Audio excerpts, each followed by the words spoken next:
It's 8 o'clock, and I am live in madness. And I'm just checking it out to make sure that my stuff goes where it's supposed to. Because, we don't always get what we want. Right. Here we go. All right. We are live on YouTube. And I got a couple people that are going to come out and join me. And there's one right now. There I am. What's up? How you doing, Frank? Not too bad, not too bad. How you doing, man? I'm real good. I'm just trying to make sure that the links go out, Gotcha. You have to... Because I got to make sure it's in the group. In the group, yeah. I got to explain what this Monday Madness thing is, because I've seen a little bit of some of the videos on your YouTube channel. Is it going on the YouTube channel? That's where I was promoting it. Yeah. On your channel or on the other one? On Comic Talk with Pops. Mm-hmm. And then we send it from there, of course, to the comic-related madness. Gotcha, okay. But yeah, Monday Madness, it started out Comic Talk with Pops on Thursdays. Mm-hmm. But then it just made sense that since everybody else was doing a stream on Thursday, that we changed it over to Monday. And just, I don't schedule anything. See, it was like when I was with Comics Cast, that was part of the thing, is I had to do a weekly show. Mm-hmm. And I don't like being scheduled. Mm-hmm. You know what I mean? I mean, the con is one thing. That's enough schedule for Pop. Really? Okay. I mean, I like to have control of what I'm doing. Mm-hmm. And when I lock myself into a time, then I never get accomplished what it is I'm trying to accomplish. Now you see, that's a weird point of view to it, because I've seen a lot of memes and a lot of videos about big stars out of Hollywood. They schedule a lot of things. I mean, they schedule when they get up in the morning. They schedule when they work out. They schedule when they're going here. It's like they said they have a rigorous schedule to keep, and that's how they become successful. I mean, some people work it, some people don't, So that's what my recruiter said. To keep a schedule? No, he said, "Oh, this will get you successful." And I was looking across the desk at him going, okay. I can see how you feel like you're successful. Different ideas of what success means. Exactly, yeah, I mean, for me, success is just that the people I care about appreciate what I do and mm-hmm. and show me love. Like I do them. I'm not that hard to please. Success is measured in different ways, so it doesn't really matter if it's like, hey, you're making lots of money or you're getting lots of love from a lot of people. Success is measured in different ways. I just want to know that I'm gonna be remembered well. Yeah, by the people I care about, mm-hmm. and the people whose opinions I care about. Yeah, these things matter. Everything else is, I think I tell my kids a lot. It's like, and I don't want to try and sound morbid or trying to sound bad or nothing's going to happen to me. But it's like, if I were to, like, let's say, die next week or something, okay, what would you remember from me? And they always say, you made me laugh. I make them laugh. It's like, I'm a good dad and I make them laugh. And that's a good thing, though. Yeah. See? I mean, making people laugh ain't always what some people have in mind when they start their day. I'm glad I don't have to worry about that. Yeah. Now, I have a guy named Brannon. Okay. Who, have you heard of Brainy Pixel? I don't think so. The name doesn't sound familiar, but I know. Was he the one that's supposed to be on your StreamYard tonight? Yes. With you? Okay, I did. I did check out his page, and I noticed that his art is very sexy, put it that way. I'm not, when you're talking to somebody who's kind of in a family-friendly zone like me, to somebody who's like, hey, I'm not dead. I know what sexy looks like. You know what I mean? I don't know if you're looking at the same guy. Okay. Because I don't know. This is Nope, I don't want that one. Nope, wrong one. Wrong group. Brainy Pixel Productions is like, I think, kind of a more of a Christian background. Okay, because this I think you'd mentioned. Oh, where's it at here? Kind of like something going. Tales. Oh, I'm just scrolling down. You mentioned something in the group about, hey, Frank's gonna be on with me tonight, and you had another guy there. Oh Jesus! The invasion begins. Yeah, Max Devill. Max Devill. That's a different guy. That's okay. Yeah. I saw those two names and I was like, okay, well, he's gonna be on too, so I'll go to his page and kind of check him out. this is Brannon. Okay. Right here. Hey guys. Oh, okay. How's it going, guys? How you going? We're about to. You guys want to watch while we do it? We're about to go to bed now. Well, then we better do it really fast, huh? Yeah. Hold up. It's an unboxing. Yeah. It's an unboxing, an official unboxing. Oh, that's her. Where's Sophia? Girls rule. She needs to read Tercona. She will. Where's Sophia?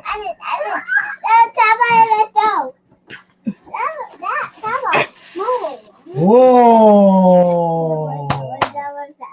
What's that? I guess a lightsaber or a poster. Yeah. Stop it! What is it, dude? Oh, you just keep your grubby little fingers over there while we pull it out. It looks like Whoa, come here. it's a monster. It's a print. Yeah, It it's a is. monster. Holy Whoa. shit, who is that? Holy shoot. What do you mean, Holy shoot. I boy? love it. You like it? That has the sword. That is like he cut my nail. That's awesome. That's pretty cool, yeah. Tails. Tails? Oh, I love it. That was Thank pretty cool. you. Thank you. Yes. Looks like I've got some fans there, Pops. Well, hi, Sophia.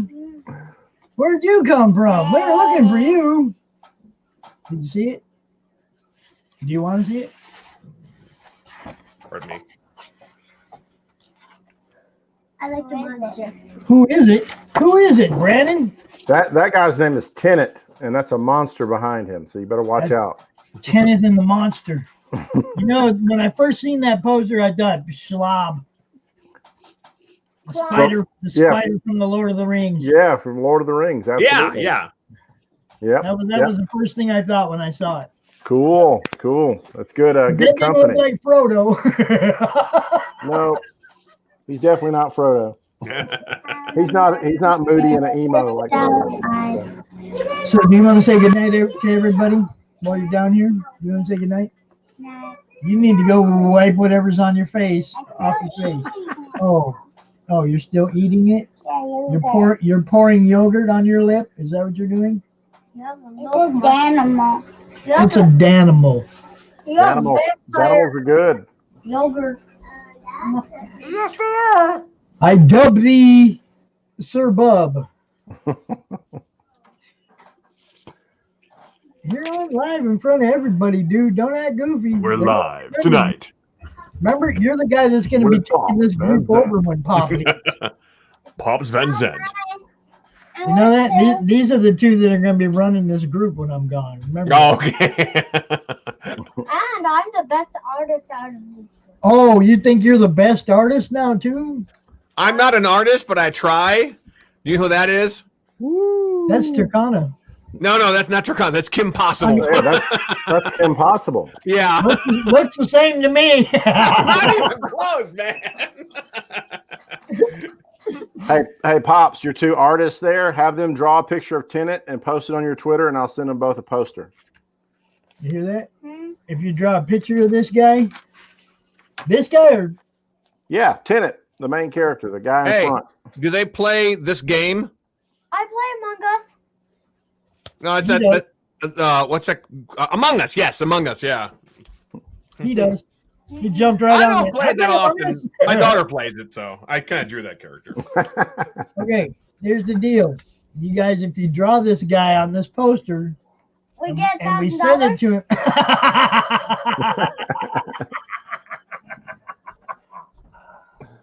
I don't know too many artists that are making $1,000 a piece, bro. That's a good rate, though. Yeah, Oh, there that's you a go. great rate. I mean, I know some people that's art deserves that, Yeah. you know, and I Yeah. know there's some people out there whose art I can't afford. Mhm. True. Like that guy right there, Monty. You know, he's got some stuff goes for like $2,500 pop. Yep, can't touch it. Woo. Can't touch We it. don't have that money. Nope, we don't have that money. We have $66. Oh, $666. he's looking at the Lady Death bucks. It's 666. That's fake. Yep, that's right. That's fake. Long live Lady Death. Long live Lady Death. But there's a E at the end. Yeah, I know. That's how you spell live and live, dude. You didn't know that? Welcome to the English language. Dude. Yeah. It's gonna drive you crazy. Already does. In China, In China, how we get to China? You don't walk there; it's too far. in China we're learning. You'd have to be able to swim really well. If Yeah. you go like a T, but at the end you just do like a triangle kind of, and on the bottom you do like a curve, and that means people, animals, and nouns. I think. Wow. People, Yep. places, and things. That's right. You're Those are nouns. gonna start writing in the Chinese language and drive me crazy. Oh my God! Which one of them do? Which one of them do the art? Which one of them my draws? God. Look out! It's Shredder. It's Shredder. Shredder the toad. Teen Titans. I'm gonna get those turtles. Boy, this is like the kids Curse you, edition. turtles. Kids edition of Curse Monday them damn Madness, huh? turtles. Are you Shredder? Listen, the unknown. I draw the You gotta Teen talk like Titans. Shredder. Rawr, rawr, rawr, rawr. He talks like this because he's always mean. Don't stay stunned. Because he needs a lozenge. Yeah, I need a lozenge. Exactly. Yeah. Those cursed turtles took my lozenges. Cursed turtles. You want to do what? He wants you guys to draw a Pokemon. Yeah, but I want you to draw Pikachu. I want you to draw Squirtle. Pikachu, Squirtle. Brandon, you do. I can't draw very well, just a little bit, but I can do funny voices because that's what I do sometimes. Pikachu. Frank, you have to do Pikachu. My little Pikachu. But you don't know. Okay. On his phone. Yeah, do You it. guys just gonna come down here and take over my show? All We come to take over. right, you gotta go. Do it. I love you. And tell me later. Bye, guys and gals. Thank you. Later. That's Good night, I awesome. love you, Munch Nut. Not leaving. Yes, you're leaving. Try to say go. Don't get in trouble. Bye. Go, go, go. Bye. Love you. Bye, Brandon. Bye, Frank. Be good in the Bye. morning. I can hear all that stuff, you know. Hey, Pops, I'm digging that hat, man. So Right. That's what I'm talking about. That's my fishing hat, man. Yeah. My golf hat, my fishing hat. You know. the everything hat. Yeah. If it's too windy, you can't wear it on the golf course. Yeah, mine's got a string on it, so I can Yeah, I don't like them I can strings. keep it on. I ain't never liked them strings. Yeah. How many kids was that? I think I counted 3 or 4. 4 grandkids. Oh, that's awesome, man. That's awesome. Reminds me of when mine were little. So Man. I had 5, so or I have 5. Too damn 5 grandkids or 5 kids? Yes, 5 kids. Yes, Okay. absolutely. I got 2. Awesome, man. That's great. My oldest is 13, and my youngest is about 7. Well, 8. He's 8. My oldest is just turned 31. So, and my youngest is 16. Yeah, my daughter, who's 13, she's going through that 13 stage. Yeah. It's like knows everything, right? Yeah, Frank? exactly. Yeah. Well, she's heavily into My Hero Academia right now, so everything's about Bakugo this and the so and so that, and it's like it's just a show. What do you think of that Avatar, guys? Yeah, groovy, man. That's nice. Looking sharp, all cleaned up. Yeah. That was at the wedding. My son got married. How'd the wedding go, man? It was awesome, dude. Most excellent. Couldn't have been excellent. Better. I had a great time. Just out of curiosity, did they have a DJ or a band? We had a DJ. Mm-hmm. Well, I know the whole COVID thing. I know a guy who DJs weddings and stuff. They at certain places they don't allow like so many 100 or 200 people or something. Okay. Yeah, we rented a lake house down in Indiana. Mm-hmm.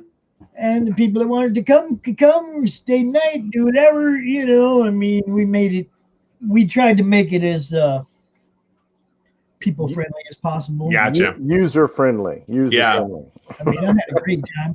Oh, we got Max. I see you, Max. You want to link, Max? We could get everybody out here at once, or we can do this in shifts. It's up to you. Oh, it doesn't matter. Whatever you want to do. Your show, whatever you want to do, man. Well, that's what I mean. This is my first time doing Monday Madness, so it's a little bit different format than the cons. And that's the whole thing. Did you ever watch the ladies' night, the night that the ladies took over the Madness? No, I don't think I did that one. I watched a little bit of last week's, I think, Madness. But again, the only drawback about even the cons a little bit is the videos are like an hour or 2 or 2 hours long, and it's like, let's fast forward here. Do I go there? I was going to make a suggestion to you. Again, the cons are different, but what if you started interviewing some people individually to put them up on your channel just to talk to? This way, hey, Pops talks to Brandon. Pops talks to Frank. And this way, it's just one video people can watch. That's kind of what the Madness is, though. Okay. It's like I said, the cons. The Madness was kind of like the introducing the guests. Okay.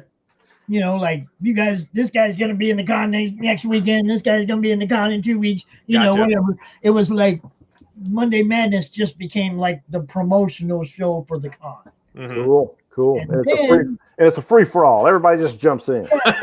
And I didn't like the scheduling thing because it's hard to get people to come out.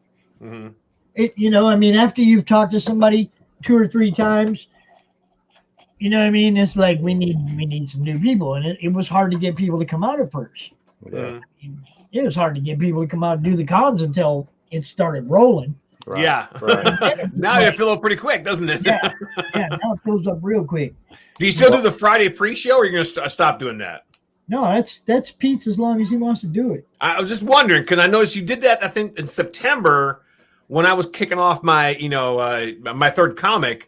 But that was the first time I think you did that, and then you did it the month after. I'm thinking, is that a new thing now? The first time we did it was in CromCon 4, and that was because we had so many people that still wanted to get in that I had to open up Friday night. Gotcha. It was just they didn't have enough time in the weekend to get everybody in thing. Mm-hmm. So that was kind of how Friday nights became born. And then Pete kind of adopted Friday night, the pre-con show. And Gotcha. He does a great job. What can I do? We got. I'm gonna go ahead and shoot Max the link real quick. He's talking in the chat. He might as well be talking to us. I don't know if anybody's watching. Well, that's a good thing about the live shows, though. It's like you do kind of talk about whatever, right? There's somebody called Mary Machine Gun in the chat. That's Max. I just sent him the link. Yeah, this is my first time, period, Frank. So you at least have some. Have you ever been on the cons yet? No, I've never been on anything. So okay. I ran across Pops because he was following me on Twitter, and he was one of my random winners for that poster that he just showed. Okay. So it's like I tell people all the time, I believe in Santa Claus. Okay. And he looks like this, apparently. So. And well, he looks like everybody because I don't enter into 1,000 contests and win a few. I enter a few contests and win all the freaking time, man. Really? It's crazy. It's really crazy the amount of stuff on my walls that I want.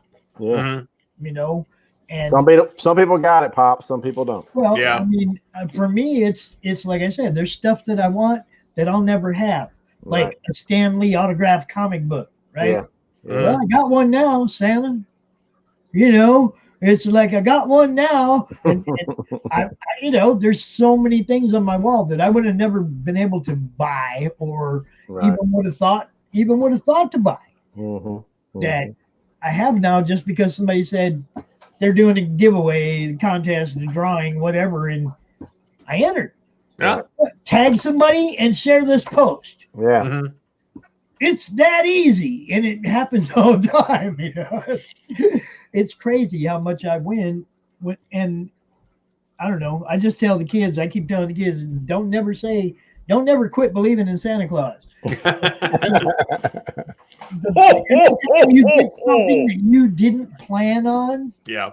Every time you get something you couldn't afford that you wanted, Santa was still watching. You're just not a little kid anymore. Okay, there you go. No, I mean, I've lived that life for a long time, man. You know, you gotta believe in something. You have to believe in something to get through some of the shit times. No, I know, yeah. It's like, No doubt. now we got Mr. Machine Gun. I'm not calling him Mary. I just ain't Thanks. Now, what we have here is a complete contrast in styles. I really like this. Okay. We have Brannon. Oh, we have Brannon, who's, you know, I believe you more of a Christian bent to your books, right? Yeah, absolutely. Yeah. Okay. And then we have Frank, who's breaching it. The youth adolescent angst and Comic for all ages. kind of issues for the younger kids. And then we got Max, who's Mary Machine Gun, going to go out and get something. I can't find Max. Where is he? He's over there. Yeah, he's It's like the Brady Bunch here, right? three very different styles of writing.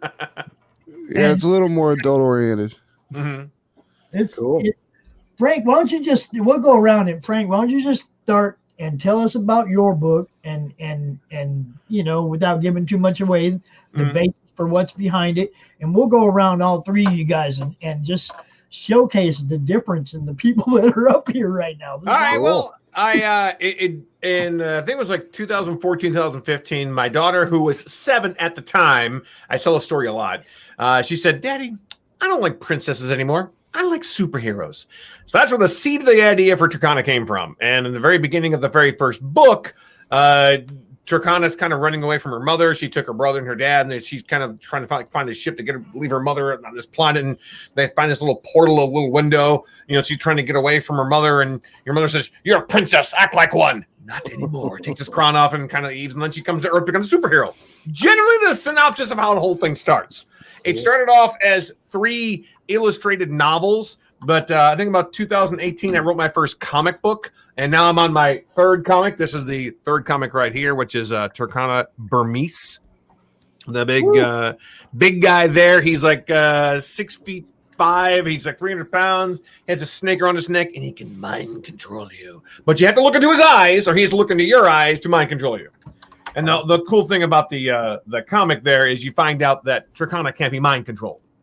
So that was a pretty interesting way of, you know, figuring out. And then, of course, then he mind controls her friend to try to fight her. So, but yeah, that's comic number 3. And yeah, most of my stuff is available on, that was one of the reasons why I put my banner back there. Hey, look, there she is right there. Yeah, looks good. Nice. But I also have my pops and stuff back there too. But a lot of my stuff that you can find is on Tercona.com. The original books are there. The posters are there. The comics are there. I have 3 comics and 3 original illustrated novels. I switched from novels to comic books because comics kind of sell better. I think people are more willing to spend $5 on a comic than $20 on a book. Yep. Although sometimes I give them a special at a comic con. It's like, oh, you want to see how it starts? Try this one, and I'll give you the comic too. So. But yeah, I've been trying to keep rolling on this because I got another comic number 4 where me and my artist were kind of in the middle of it, and we're kind of chugging along. It's going to be like a really bigger comic. This one here that I showed you is 28 pages, but the next one's going to be 36 pages. So it's a little bit bigger comic, still $5, but still a little bit bigger, get more bang for your buck.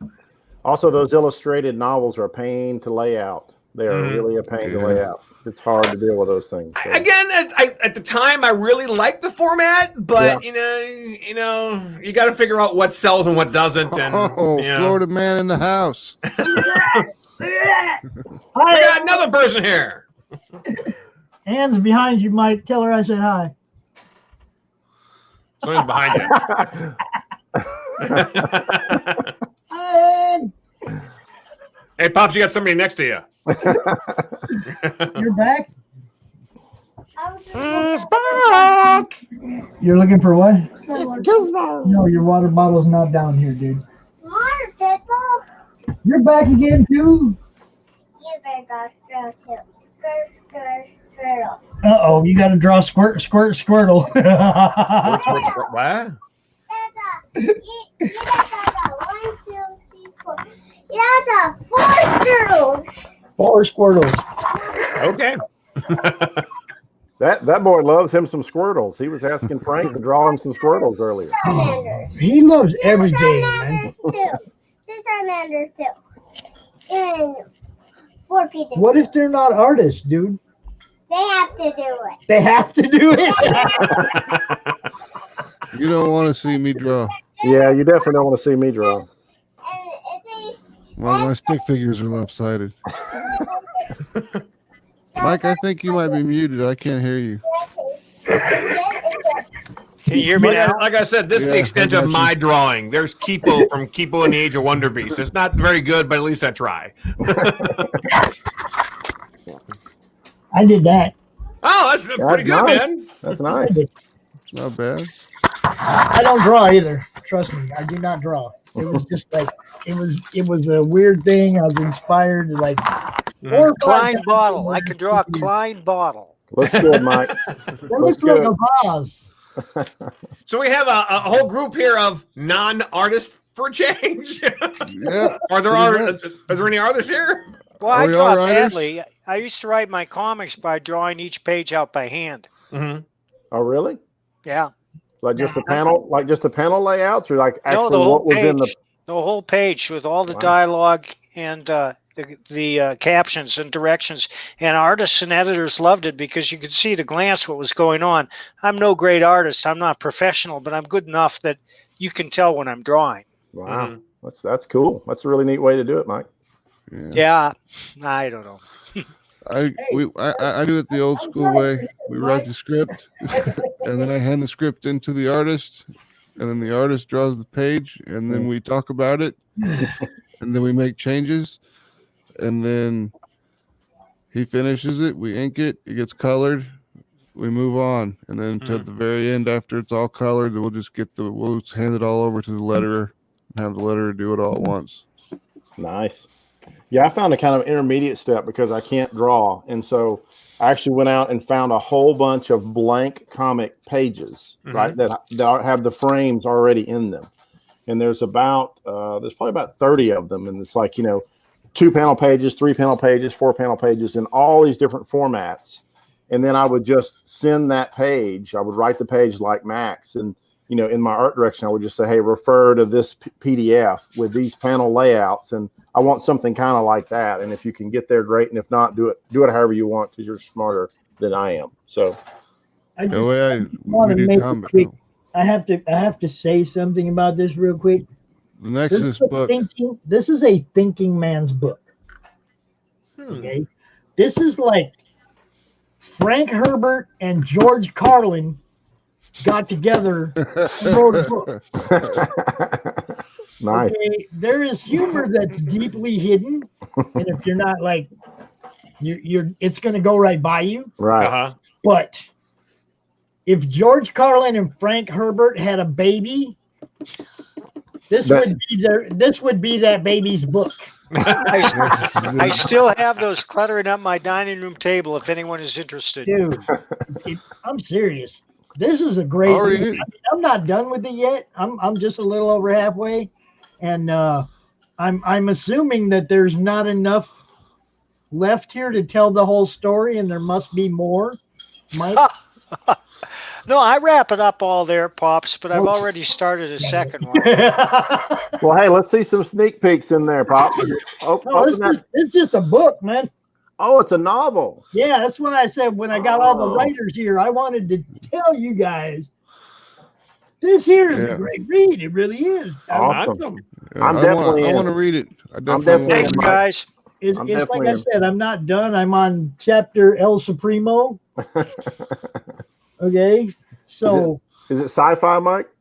Very much. Nexus. Oh yeah, it's Nexus.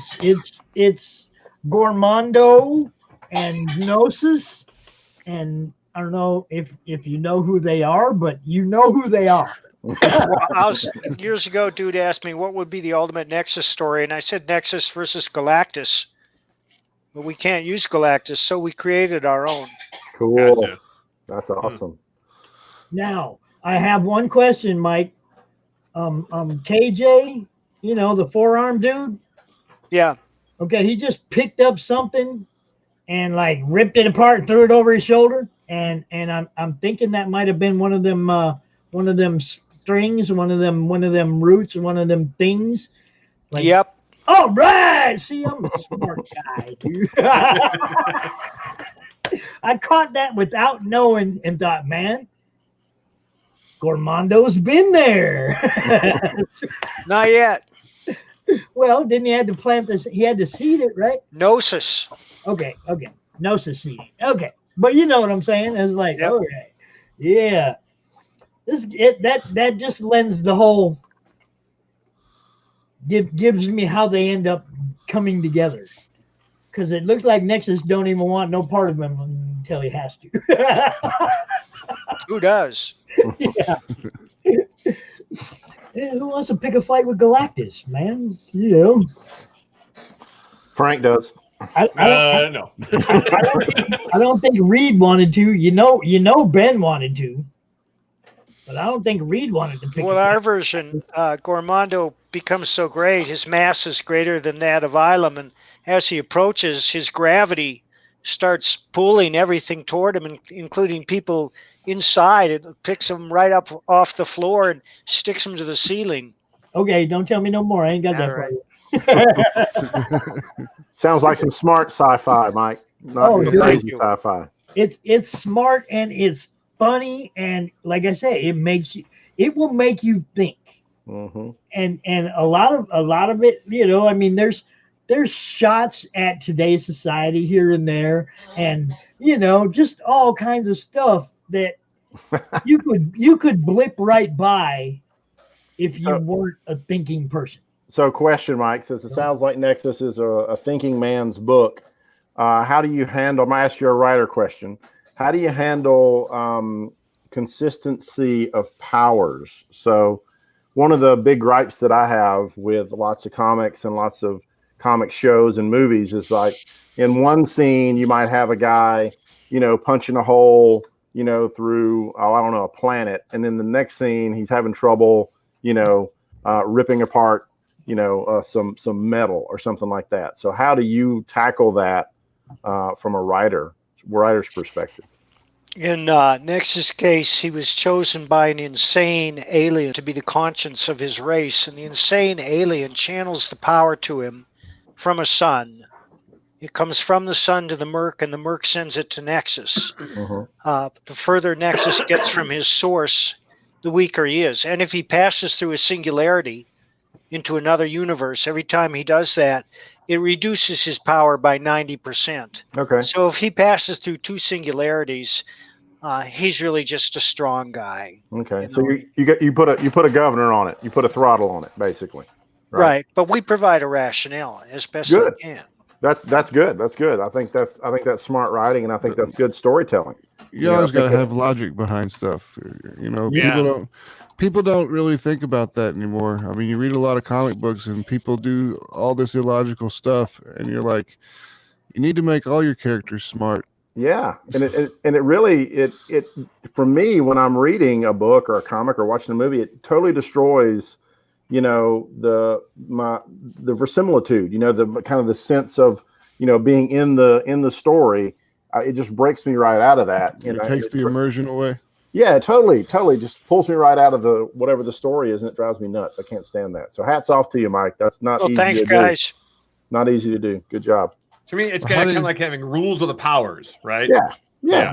Here's my question: how do you go from writing a science fiction comedy to a comic book about a dude winning the lottery from Florida? Florida man. Yeah. I backed it. I'm waiting for it to show up. Thank you, sir. Well, the Nexus novel is not a comedy.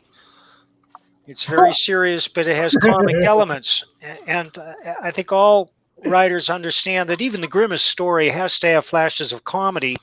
Even Schindler's List has a few jokes. Levity. You need levity. If you don't have levity, you know, the people will just get. You have a Cormac McCarthy book.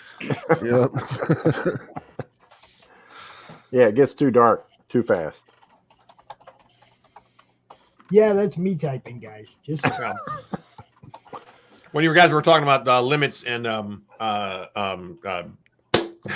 we just had that word a second ago. Rules of the powers. Yeah. I was going to tell you that Tercona, she makes constructs, but I made it where the bigger it is, the faster it disappears. So the smaller it is, the longer it stays. And she can't make anything air or water. So she has to be really creative with her constructs. Right. You know. So that's why she flies around either in a flying surfboard, which is kind of like, you know, medium size, stays for a while. But if she needs more than one person, she needs something bigger. It only stays for like 5 minutes because it's a little bit bigger and more complicated. You know, so it's rules of the powers. Yeah. Is this a comic? Yeah, it's a comic book I wrote for my generally kind of in the image of my daughter a little bit. Matter of fact, Tercona's alter ego is named Paige, and that's my daughter's name, Paige. Yeah, just the alter ego, not Tercona. But yeah, Mary, she's just lives for a long time, and she's like peak physical condition. So there's not. She's stronger than most people. You know, and you know she's always in perfect health, and she lives for 8,000 years. I see your characters on the walls behind you. Oh yeah, yes, she's back there. And Tercona. Tercona, but yeah. Oh yeah, it's okay. Yeah, Tercona, she ages 1 year for every 10 years on Earth, and she looks like a 15-year-old girl, so she's actually 150 years old. Yeah, it's kind of the way Mary works. It's for every 100 years, she ages 1 year. Okay, very similar. Yeah, yep, very similar. Mm-hmm. I only made that that rule because to me it would cause like conflict and drama. She looks like a 15-year-old girl. Does she get involved with another boy in high school, or does she not? Exactly. She's really 150, but she's in the body of a 15-year-old girl. Exactly.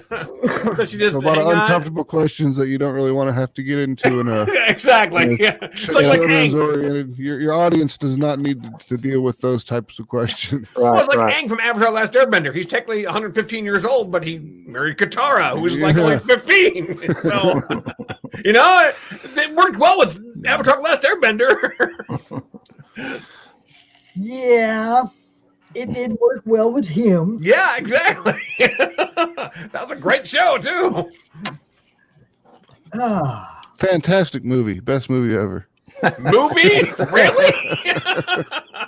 I just had to take the contrarian stance.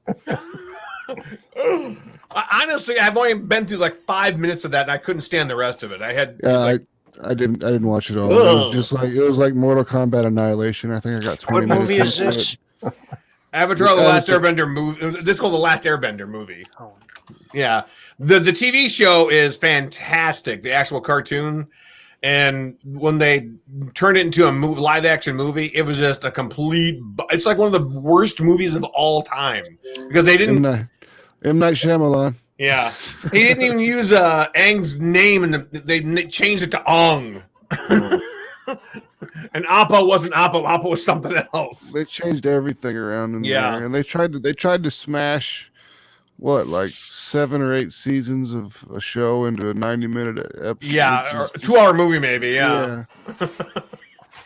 Never a good idea. Yo, Yeah. Thank you very much for the poster, sir. you are welcome. Thank you for following. You And bet. anybody else that's following out there, or if you're not, go follow us at Brainy Pixel on Twitter.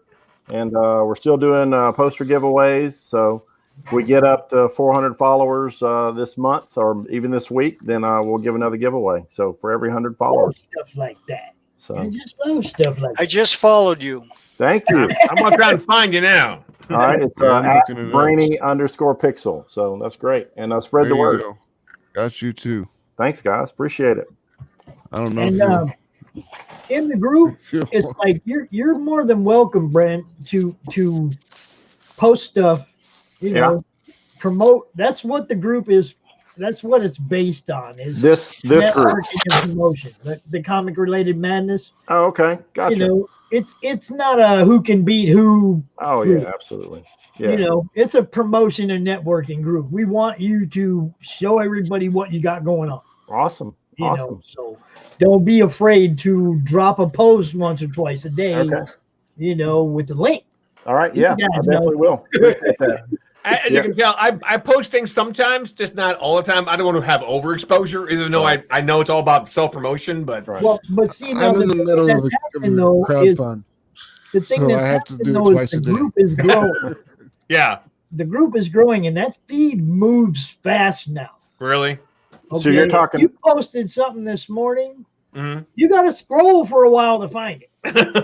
So you're talking about the Facebook group, Yeah, right, Pops? Okay, Yeah, gotcha. you're talking about the Facebook group. Yeah, it's Gotcha. I like- hadn't posted anything over there yet, but I'll go over there and start posting because we're looking to find new folks that are interested in what we're doing. Christian Animations and Production Studio is what we're all about. So we're working on 3 or 4 shows right now. And then I also have kind of a passion project, which is kind of what brought me here. And that's called Tenets Tales. And it is essentially a Christian Hellboy in a Doctor Strange meets Dresden Files type world. And it's definitely not your typical, Christian comic. There's lots of monsters and bad guys. And my actual main character, Tenet, is a fallen angel who's decided that, he didn't really like the outcome of his decision. And so now he's hated by heaven. He's an outcast from heaven, hated by hell, but he decides to fight on the side of man. And so he basically has bad guys coming at him from every angle. And we were talking about age earlier about our heroes, and Tenet is essentially immortal. So he doesn't age per se, but his physical form can be destroyed, and there's a whole process he has to go through before he can come back to the mortal realm. So if you guys want to geek out on that, I can go into that ad sounds nauseum. good. So I like the Sounds like concept. we've all definitely got some worlds we've built. That's pretty absolutely. Mhm. Yeah, I've been working on this one for 15 years. The Weird War universe is what it's called, and I've got several books out there. First started writing Tenet in like novel and novella and short story form, and there are several out there on Amazon you can go pick up.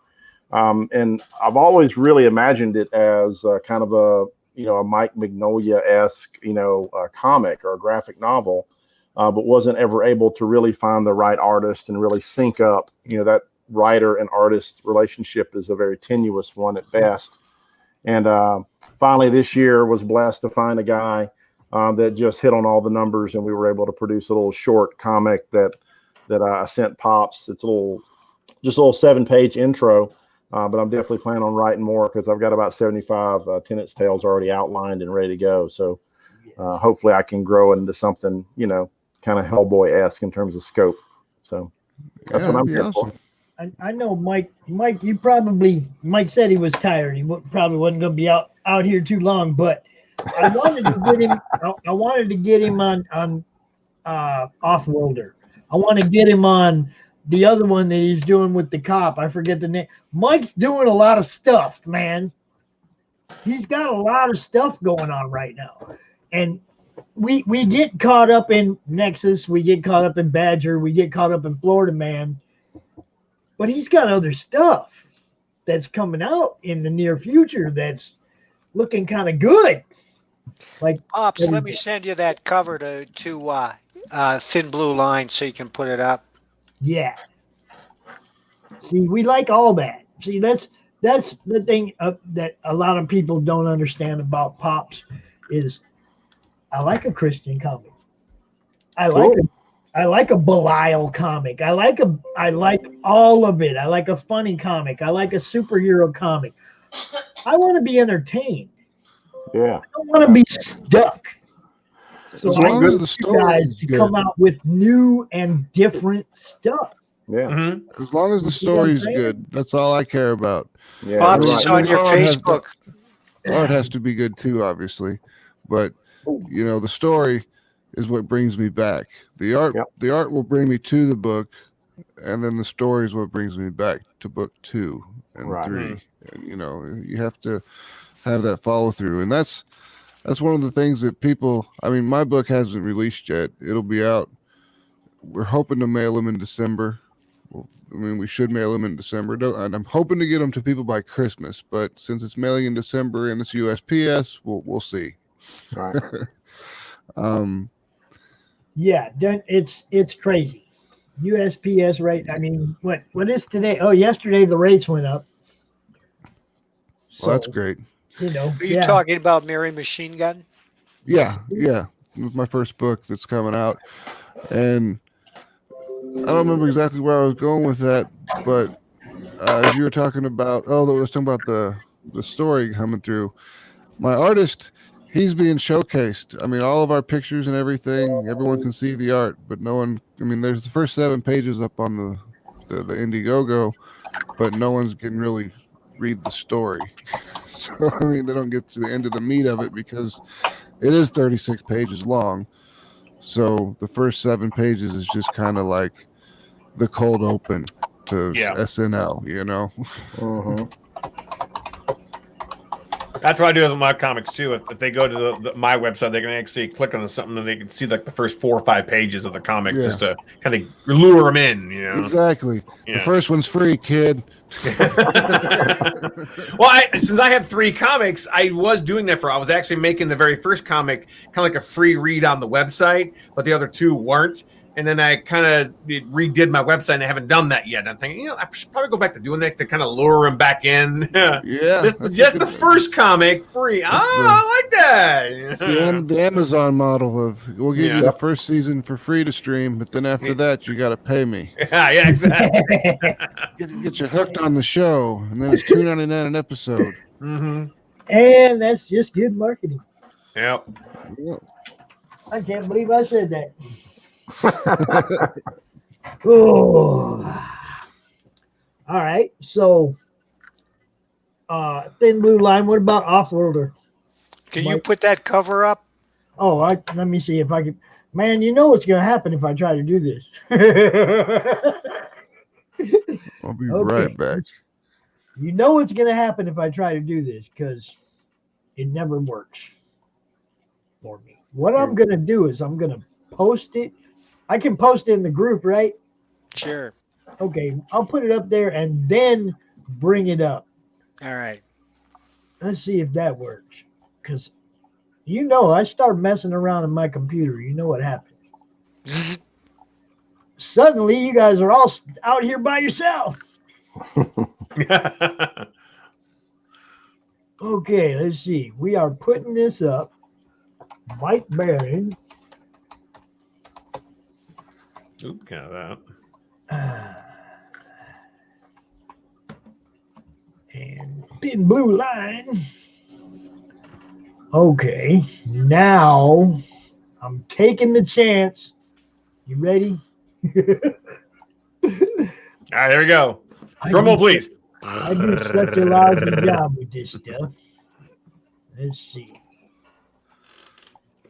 Will it work? Oh, look at that. Uh-huh. I'm getting better at this, guys. There you go. My artist is a police officer. Awesome. Oh, that's cool. Like currently? Yes.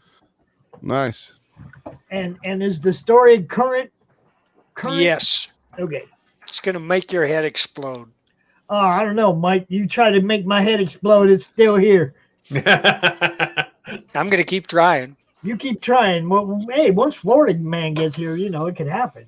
I keep hearing my brain's gonna explode when I read this book. So I'm ready for it. I'm like, come on, bring it. So yeah, Scanners. that's what I'm saying. I'm ready for everything. All now that the wedding's out of the way, and I can go back to maybe purchasing a book here and there again. That last month was horrible, guys. I couldn't buy anything I wanted. It was horrible. Well, Mike, what can you tell us about Thin Blue Line? What's the story? It's about police officers during one hellish night when they're trying to protect a mayor from a riot. What happens during that night? And it's about what's happening in cities all over the country right now. Gotcha. It's a very realistic story. There are no superpowers. There's tragedy. There's a little bit of humor. The police officers are very real, and so are some of the rioters. But it's heterodox. And by that, I mean it goes against the prevailing wisdom, which dominates our lives on every channel, right, including Facebook and Twitter. And we'll just see how far we get with it. So it's about real heroes, is what it sounds like. Yeah. Rock how long is it a trade paperback? No, it's going to be a graphic novel. It's a 56-page story.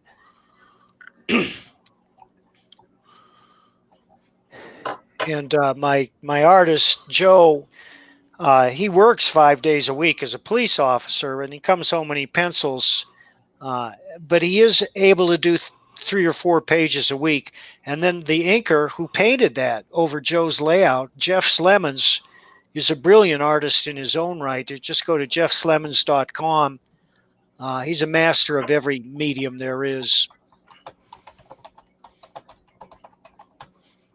You just I need to find a letterer. Kel Nuttall is a letterer. He's on Facebook. He's a friend of mine.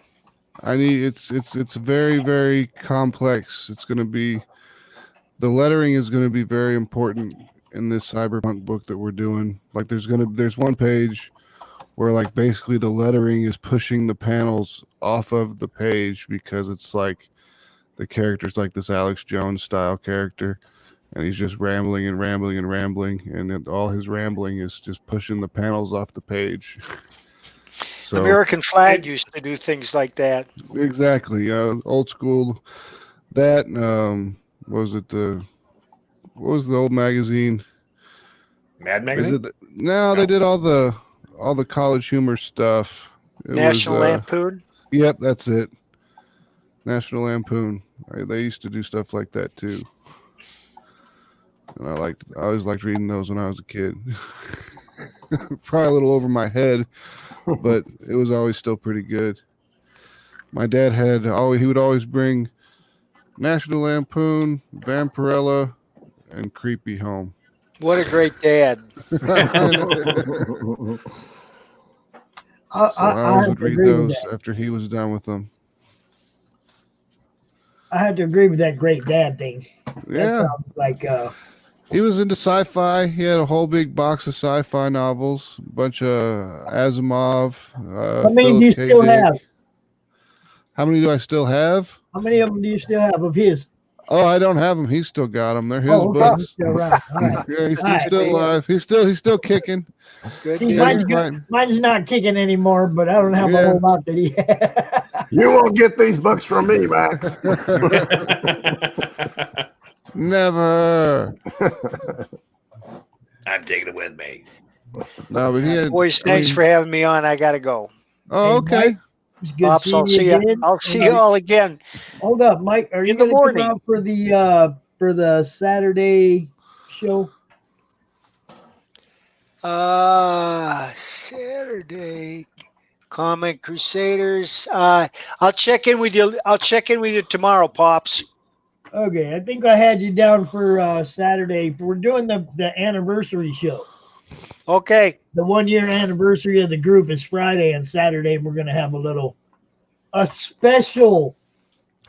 special comic talk with Pops.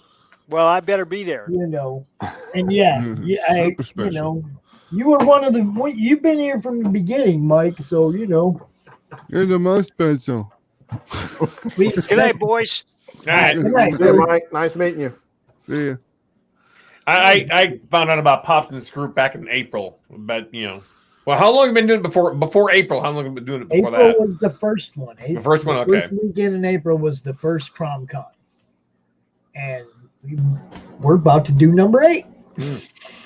Yeah, you guys did you sort of the polling close? No, it's still. So I'm pretty there's sure. there's a runaway favorite, obviously. Of Yeah. no Yeah. I'm pretty sure it's going to be 14th and 15th. And the only reason for that was I was just like, how much vitriol is there going to be the weekend after the election? Yeah.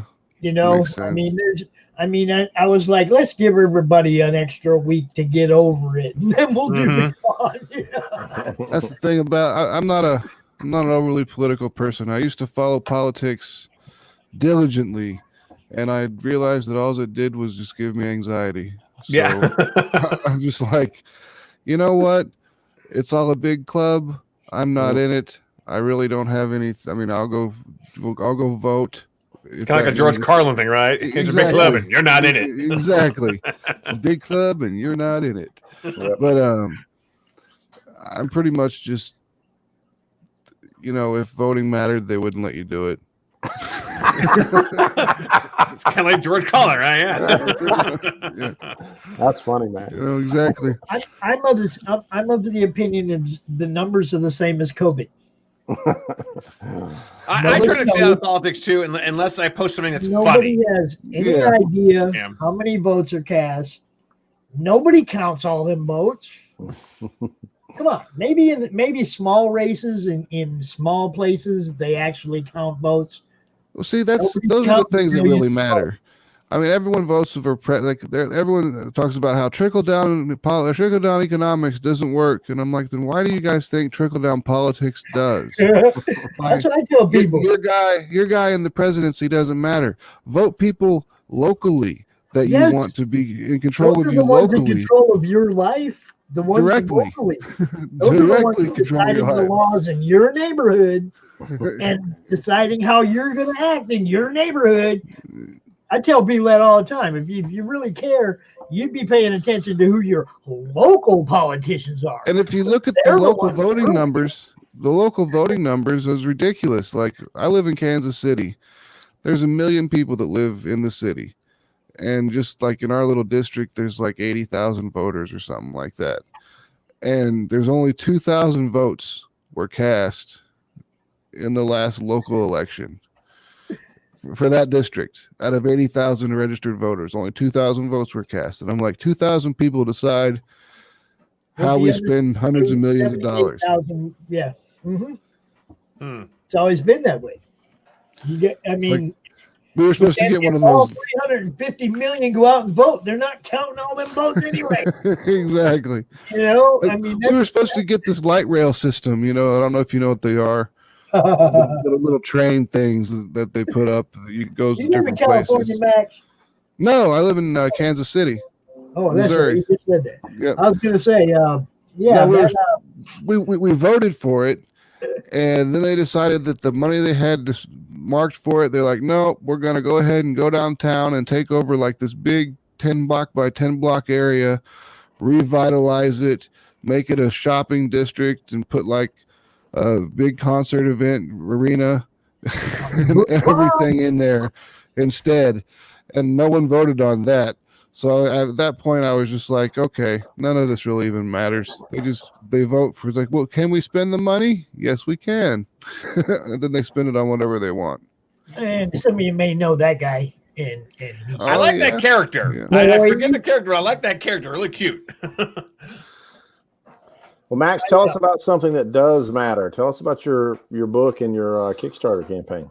Oh, well, it's Indiegogo right now. My bad. It's okay. We're doing a Kickstarter actually as soon as the Indiegogo is over with, because the Indiegogo didn't do international sales. So but Kickstarter will allow me to break it down by country. So I can actually do some international sales and get the books to people in Canada and Mexico and the UK and stuff like that, people that want them. But like, You see Frank we're going straight off that JB bottle. No, the tea. I tea. But I remember what I was saying now. I got all distracted by the Jack Daniels bottle. International shipping. Oh yes, the international shipping. Like in Brazil, we have a publisher that wants to publish the book, so we can't sell it in Brazil. So that's one of the things that we had to, when we do Indiegogo, it's either like you can sell it to the United States or you can sell it to the whole entire world. And I was like, well, I can't do that. So we just did the US on this one. And then we're doing a Kickstarter. It'll be something really low. It'll basically just be there just for people that are international that want to buy it, because I've gotten a lot of messages with people saying, hey, what's the matter if we're willing to pay the shipping? Why do you care? And I'm like, it was because I had publishing interest. I had publishing interest and I couldn't. Indiegogo doesn't give you that option of just picking countries. It's like you're either going to do it for everybody or nobody. I was just wondering what the difference between Kickstarter and Indiegogo was. I mean, can you guys give me a quick explanation of the difference? No, that's one of them right there. That's one of them right there. Yeah. There's a lot of differences, but that's the one that drives how people decide where they're going to ship to. If you know you don't want to deal with the worldwide shipping, Indiegogo's the way to go. You know, I mean, if you want to be able to pick and choose, you know, I mean, because it costs like $35-$40 to ship a comic to Canada from where I am, and it's even worse when you start going. When you say worldwide, now you're talking about Australia and the UK and all, you know, Japan. That's $50 to send it to the UK. You see what I'm saying? So this kind of like the way things are right now. Even when Raj put together the Mojo campaign, it was like, we're just going to do it in the US. We'll put the PDF out there for the worldwide audience. And then when we've had a lot of digital sales. Yeah, when a lot of digital sales. Normal, when things are normal again as far as shipping goes, or they come up with some way to get books out of the country that doesn't just like kill you, you know. I mean, it's hard to offer it. Hey, man, buy my $5 book for $55. Exactly. Yeah. You know what I mean? Well, that's what everyone was saying. It's like they were like, "Well, if we're willing to pay the shipping, then why do you care?" And I'm like, "Well, I don't care. The publishing company in Brazil cares, and the publisher in the EU, they were the ones that cared." So, people really don't realize that, you know, making a book or a game or an animation, it's really challenging. You know, it's like there's so many little barriers and little walls you have to climb over, and those barriers are often the things that keep a lot of people from even starting, you know, or even trying, and definitely succeeding, you know. So, and there's a lot of things that we want to do, but we just can't do it, you know. I mean, because like there's I want to just I'd put half the book on the internet if I could, just to get some feedback from my writing. But we can't do that, because then the publisher would be like, "What are you doing? You're giving away half the book. That's, you know, why no one's going to buy it now. They're just going to wait for the second one to come out and fill in the gaps later." I did a little research a couple of years ago about animation for Tercona, and it turns out like I think a 10 or 8 to 10 minute video clip or cartoon clip is like $200,000 or more. It's like outrageous just to get a little, you know, small clip of like what they call a pilot, you know. Depending on you know, what style of animation that you want. You know, exactly.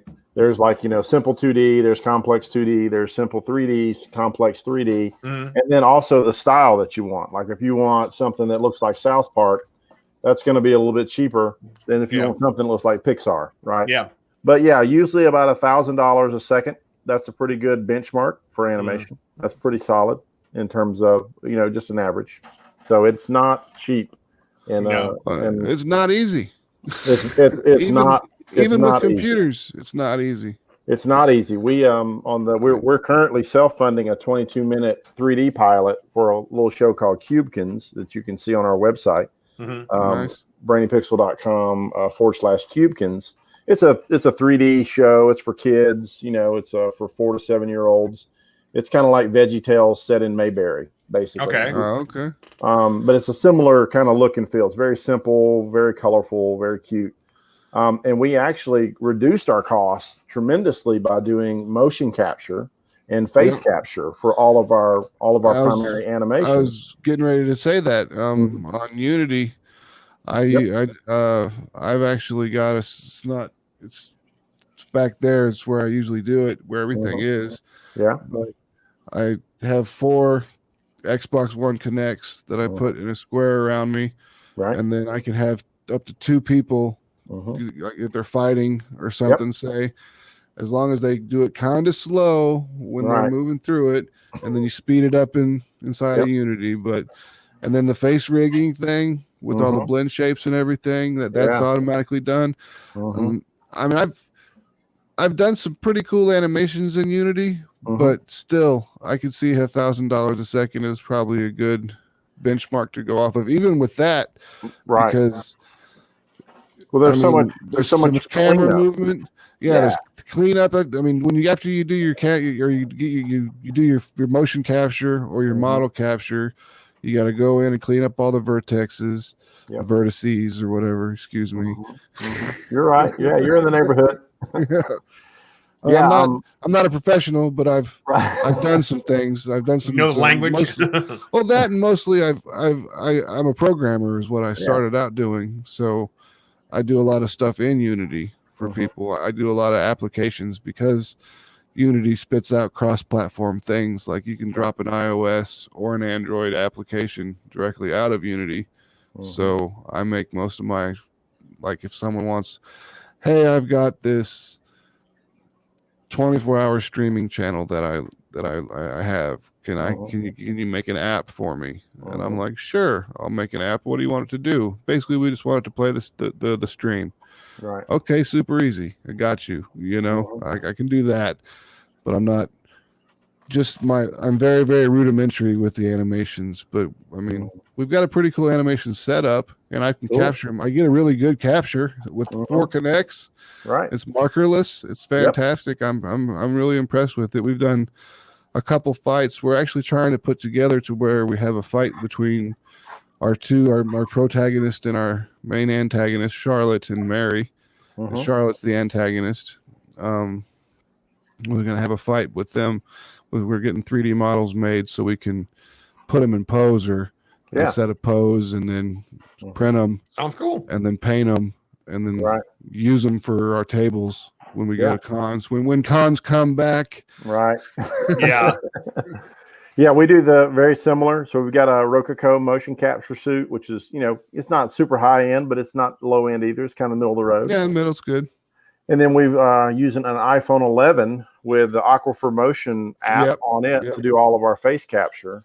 But even after that, there's a lot of cleanup that has to happen. You have lots of problems with intersection, where your character might be going through something in 3D space that they're not supposed to be going through. Clipping in the model clips itself. Yep. And it cuts down a lot of time and saves us some money, but it's a lot of work. People don't really realize just how much work it is. And it's tedious work too. It is tedious. And you have to build everything. You get nothing for free. I actually on our Facebook page posted a picture last week, just a kitchen table with everybody around it. And in that one scene, there's probably 4,000 props that we have. Wow. We built from hand, that we built from nothing. We use modeled Blender? those things. We textured. We're using Blender primarily. And we're using actually Unity's competitor. We're using Unreal to do both rendering and lighting. I stuck with Unity because of the Unreal. Apple spat. Gotcha. We were into it before that happened. So yeah, our pipeline's in place for this show. We're not changing it. We're almost done. So yeah, I don't blame you. We may play around with Unity in the future, though. It's really cool stuff. I liked Unreal's got some awesome graphics capabilities. I like the blueprint system. It's kind of neat. Yeah. I don't need it because I just code. Right. I mean, but for like what is C++, I think is what Unreal uses. Yep. Yeah, so I mean that blueprint stuff really helps people design stuff. Once you get it set up, it makes it really, really easy. We're actually at the same time we're doing a film, or not a film, but a 3D animated pilot. We're also building a video game using the same assets. So same world, same characters, same rigs, and we're doing both of them in parallel right now. So that's pretty cool. And the blueprint is what allows us to do that. So yeah, that's really cool. Yep. Yeah, we got a lot of stuff going. But I got to run, guys. I got a supper on the table, so I got to go grab some nosh. Oh yeah. But Pops, thanks for having me on. I would love to be on anytime you need someone to yak. Just give me a call, drop me a Twitter or email, and I'm happy to come on. Well, that, and we also will be doing the registration for CromCon 8 this week, and everybody will know if they're paying attention. All right. Well, I just filled out your form to join the group. I haven't been able to get in yet, but I just filled it out. So I appreciate the opportunity. Frank, it was great meeting you. Max, it was good meeting you. Best of luck on both your projects, and I hope we can hang out again soon. You guys are awesome. Yeah. All right. See you later, bud. Y'all have a great evening. You too. All right. You too. Night, Brannon. All right. And then there were 3.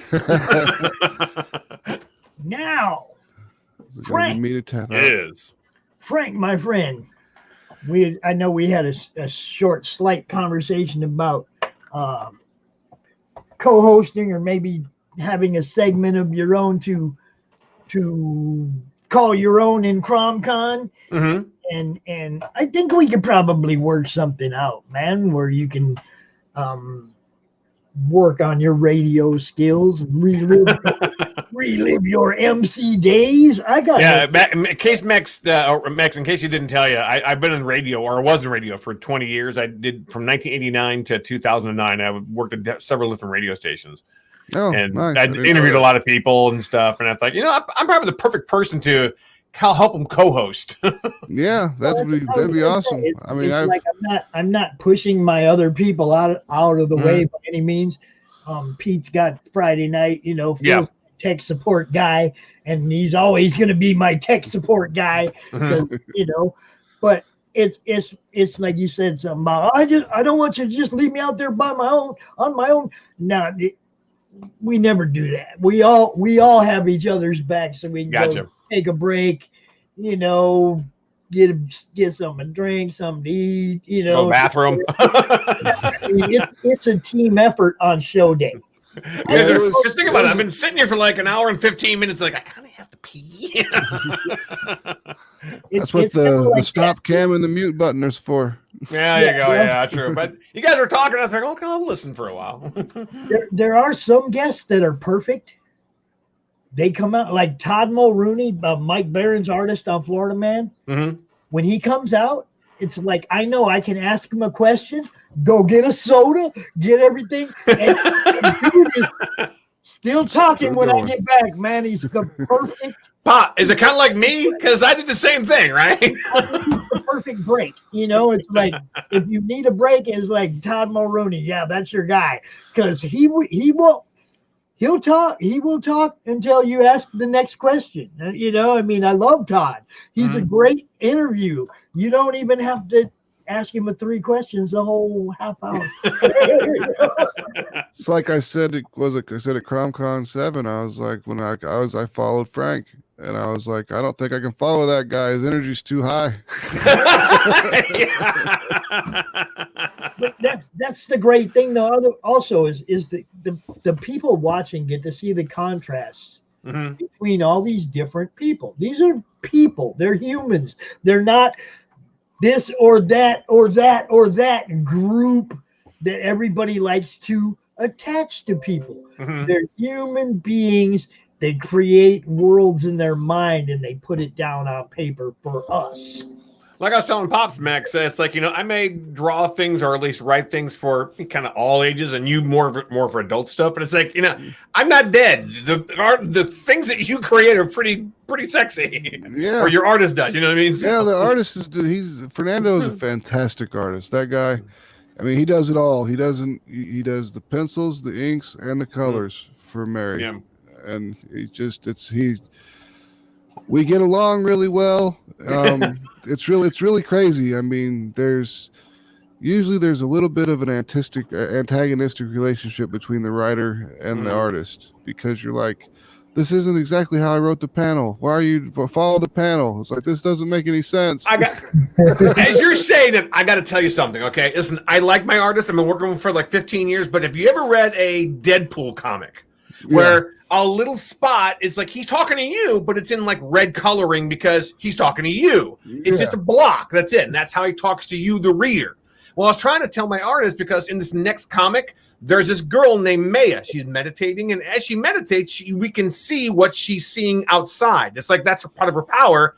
Is like if she's meditating, she can see anybody, but she focuses on one person. She can kind of get in that person's head and say, hey, she can't control that person. She just kind of like guide that person. Yeah. But she can see kind of like a satellite. She can see everywhere. But how do you put that in a comic? I was trying to tell him, listen, since you kind of put a pink cloud over her head, if you're having her, Maya, talk to Brittany outside and she's blindfolded so she can't see anything, and this girl's talking to her head, put it in a pink cloud. He put the pink cloud, but he put her meditating and this. Okay, we'll keep that one, but the next time just put the pink cloud there. That's all I got to put, because people will know that that's Maya talking to her.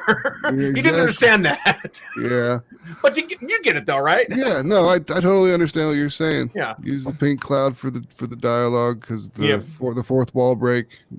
It's not really a fourth wall. It's more or less. No, the Deadpool is a fourth wall break. Yeah, Deadpool, exactly. Yeah. But if it's a pink cloud, that's her talking to her without actually her being there.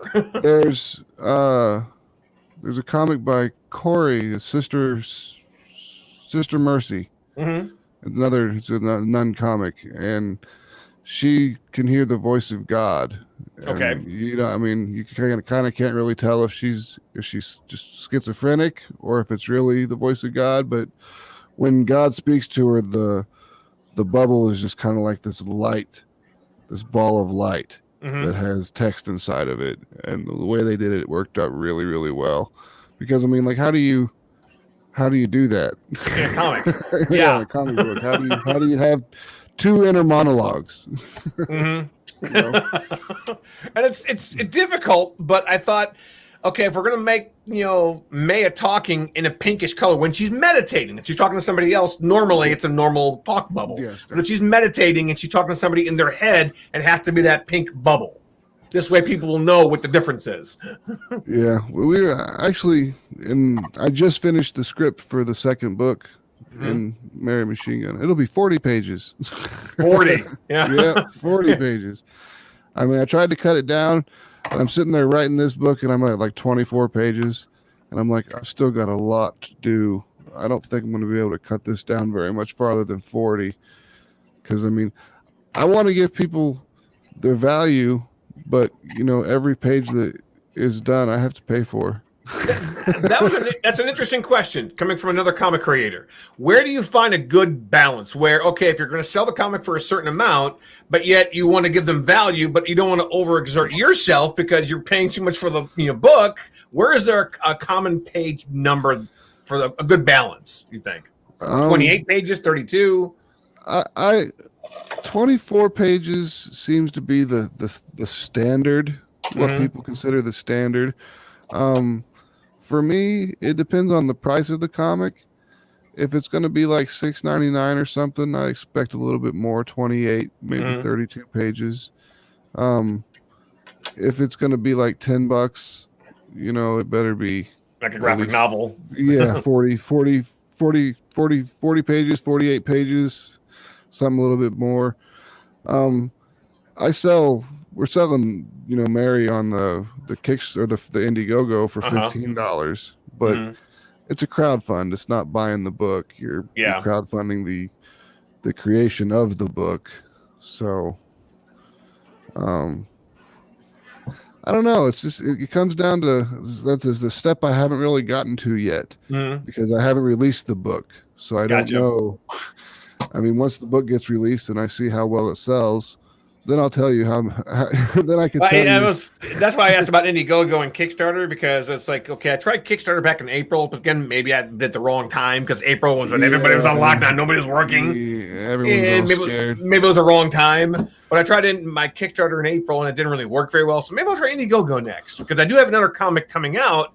But okay, do I go back to Kickstarter? Do I go to Indiegogo? One thing, I've learned a lot of things just from starting this out. We didn't do it because our original plan with Mary, we were going to just do the standard thing. We were going to submit it to publishers. Okay. We were going to just go the standard old school route and just have it done that way. And then towards the end of May, we just decided, what are these publishers? They keep saying, yeah, we're interested, but what are they really giving us? Nothing. They're just printing the book. And I'm like, I can pay to print the book, and because they're not going to really put that much of their marketing budget into you until you've proven yourself. Yeah. And the way I see it is, if I prove myself, like right now, we knew that this wasn't going to be like a $200,000 Indiegogo campaign or anything. Yeah. All we wanted to do was just get enough money to cover printing the book and the perks and mailing it out to people. And we've made that. So we're doing perfectly fine. I mean, I'm still, I guess, in the negative because I've spent more money than I'm going to make off of this book, but it's an investment to start. So this is your first comic or second comic, or how much? This is my first comic book that I've ever done as a writer. Gotcha. Now, I've been on the back end of comics a lot as a production manager or a project manager, but I've never been just the writer and been totally involved. I mean, I know how to put it together. I know how the process works because I've been a project manager on many, many comic books from the 90s all the way up to now. But I figured, why not do it myself? I've had this story kicking around in my head for a long time. I came across Fernando in a Facebook group, actually. I don't remember exactly which Facebook group it was, but I brought him on to do the colors for Mary, and then he did some sketches and mock-ups and stuff, and he's like, here, what do you think of this? And I was like, well, do you want to do the art? I mean, I feel bad for basically telling the other guy, it's like, look, we're going to go in a different direction with this. But, I mean, I think it was better for the product. The style is much more modern than what we were going with, because we were going like straight 1980s heavy metal style is what we were doing at the beginning of Heavy Metal the movie? No, the comic book, the magazine I used to have back in the day.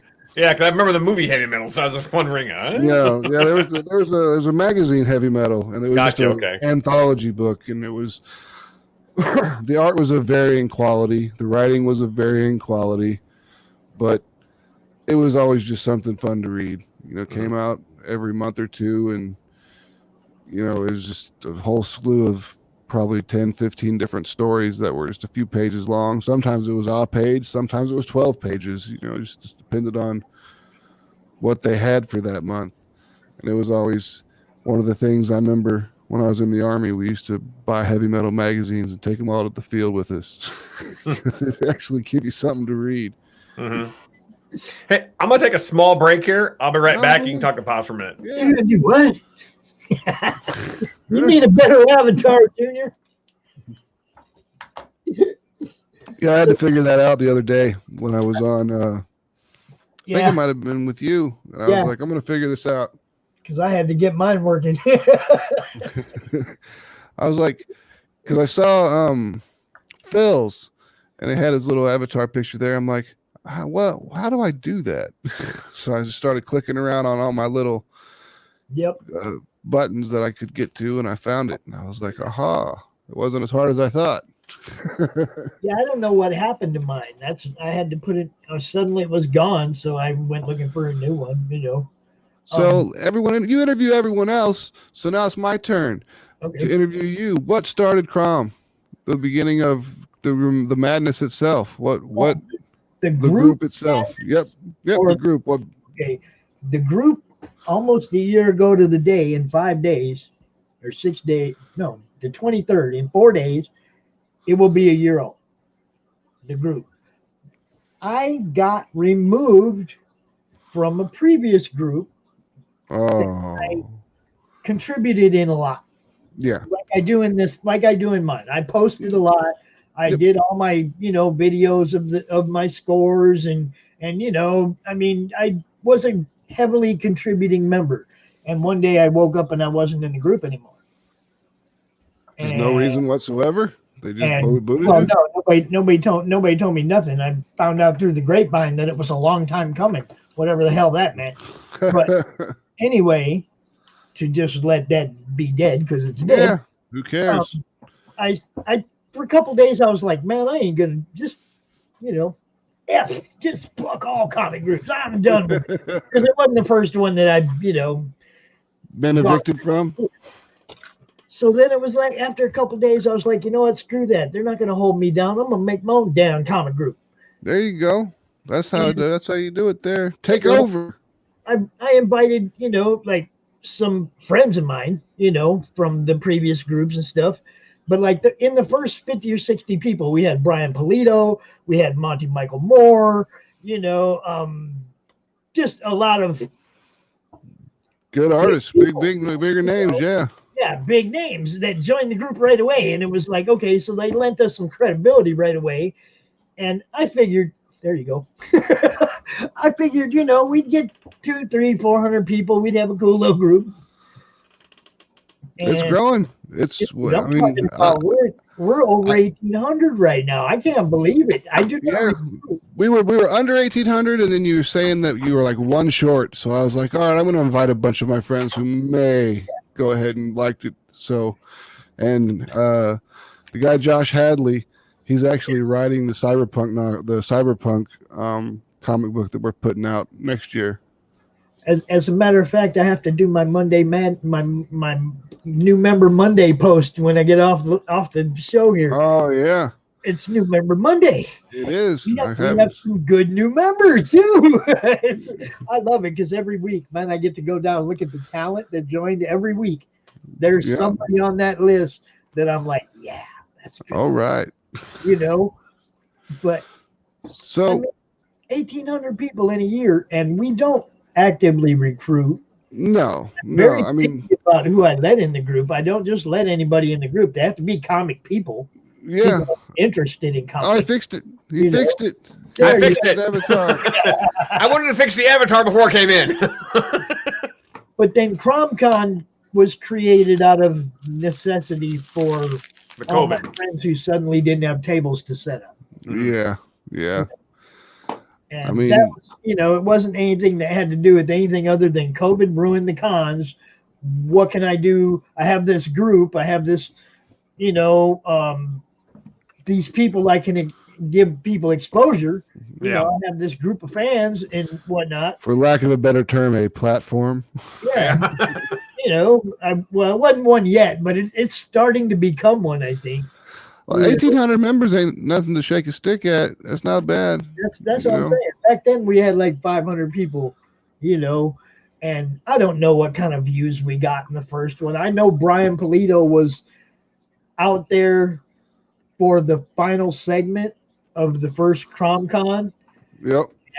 And to this day, I still get the fanboys out of that. I got to interview Brian Polito the first time I ever did anything, like. Yeah.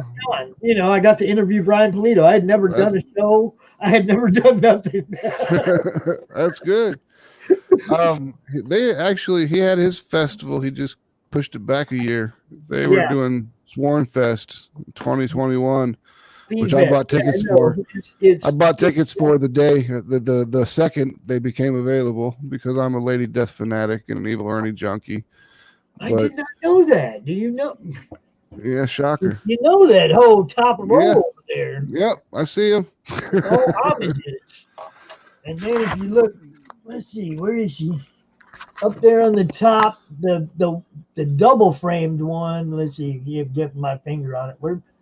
Come on, finger, work with me here. That one Yep. is the John Boy Myers black metal number 13 of 13. Nice. That is the rarest comic book I have. Bob's got a weird question for you. Is that like a bedroom? Is that like a studio? Is that like in the basement? Or where you at there? Just wondering. This is where Pops hangs out.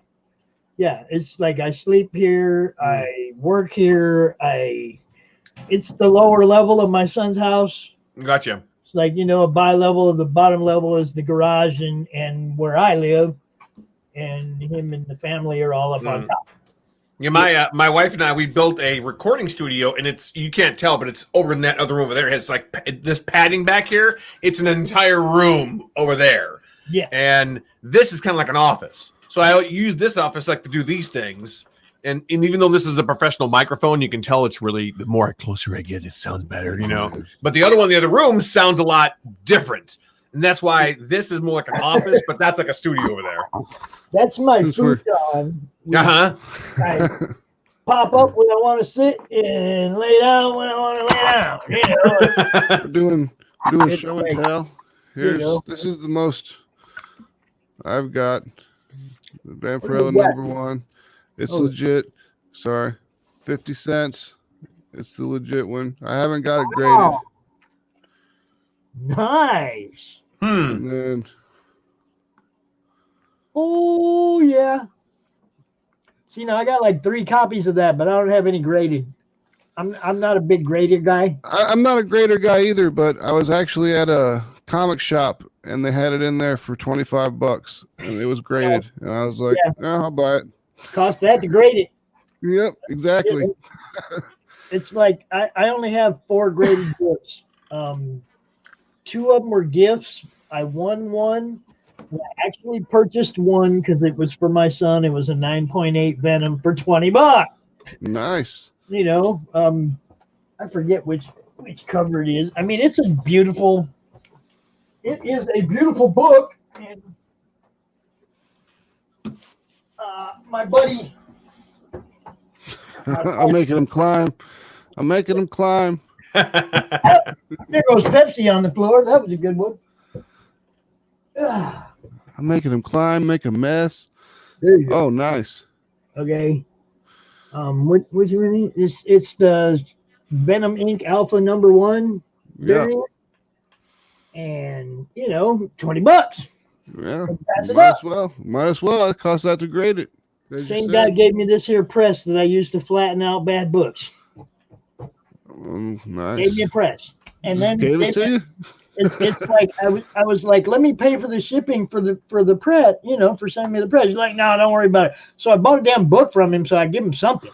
Yeah.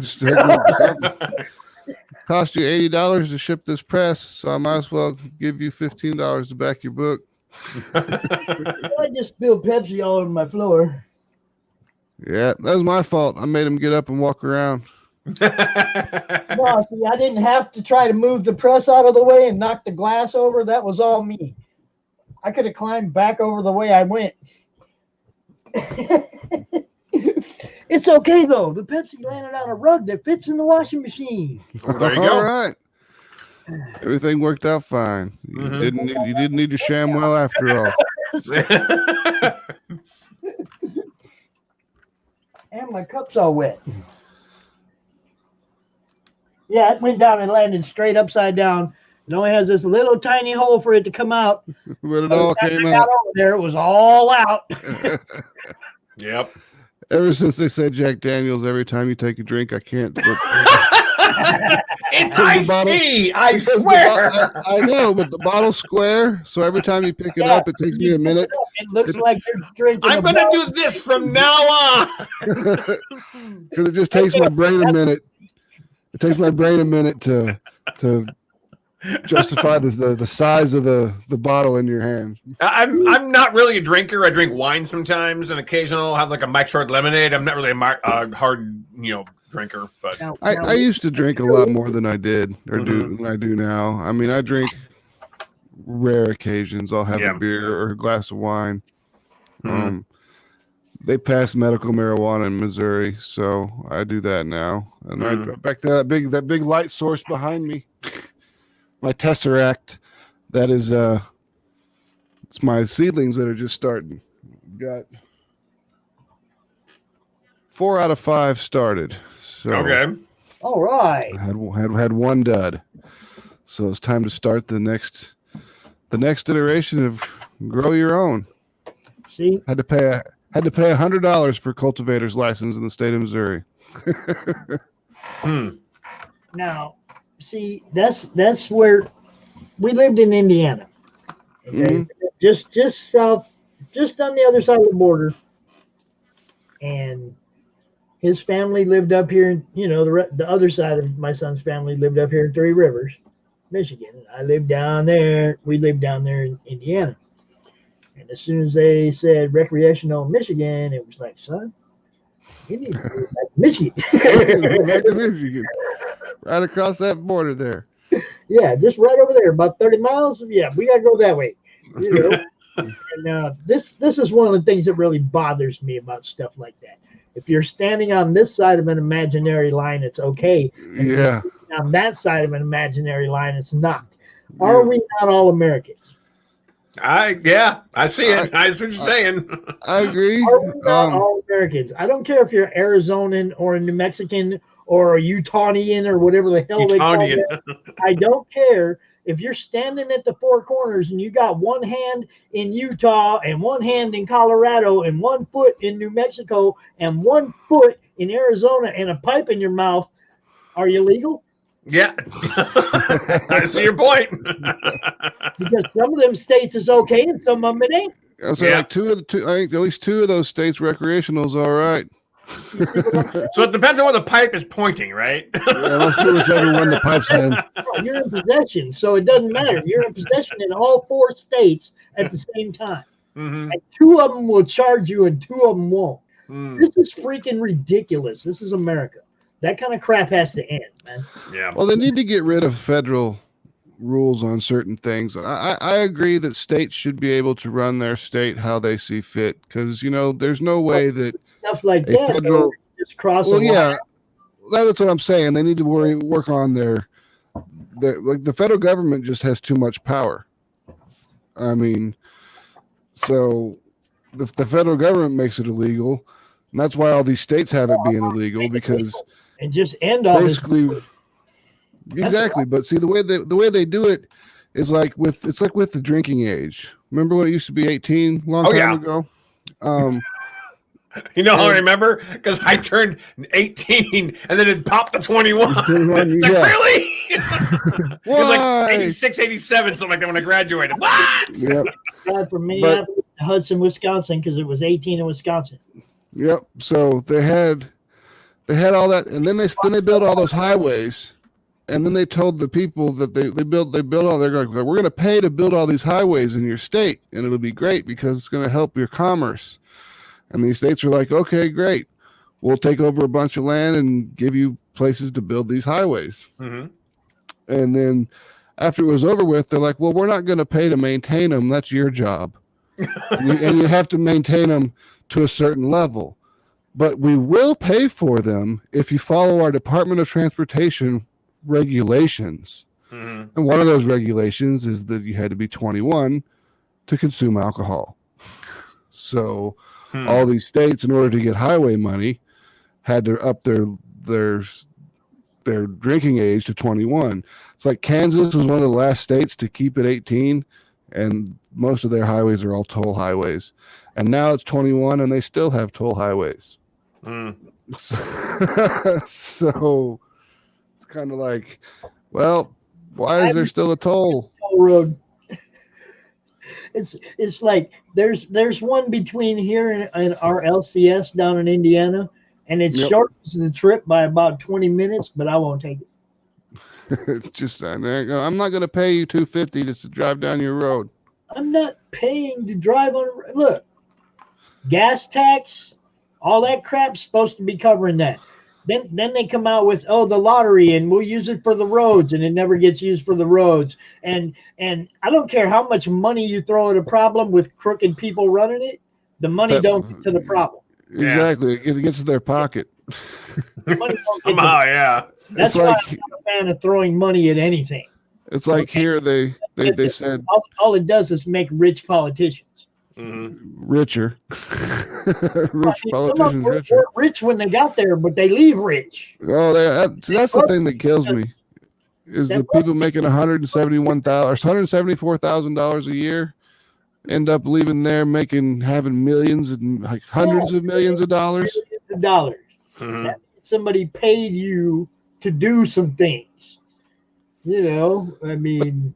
Then the way things work is, there's the government needs to buy toilet seats, and some congressman's cousin has a toilet seat manufacturing business, and they're going to sell it to them for $265 a toilet seat. Yeah. No bid contract. Here you go. You can have it. Need a hammer, it's $800, right? Exactly. $15,000 toilet seat. This cracks me up though, because this brings me to a different talk about toilet seats. Have you guys seen the electric toilets at the Home Depot? No. They heat them or something? Electric toilets? Dude, I'm talking about this thing has got every bell and whistle you could possibly think of. Now I'm going to HomeDepot.com. Other than supplying you a phone and a book. It's got a heater, a bidet. Seat heater, the whole. It's got buttons on the side, dude, like Kirk's captain's chair. Captain's chair. I was cracking up. I was so amazed at this. I was looking at strangers walking by, going, $1,000 toilet. Oh my god. Now I'm over there looking. It was the most ridiculous thing I'd ever seen. Now I have to look it up. Anybody who spends that much money on something they're going to poop in? Yeah, exactly. Okay, they definitely are a narcissistic type of person. All right.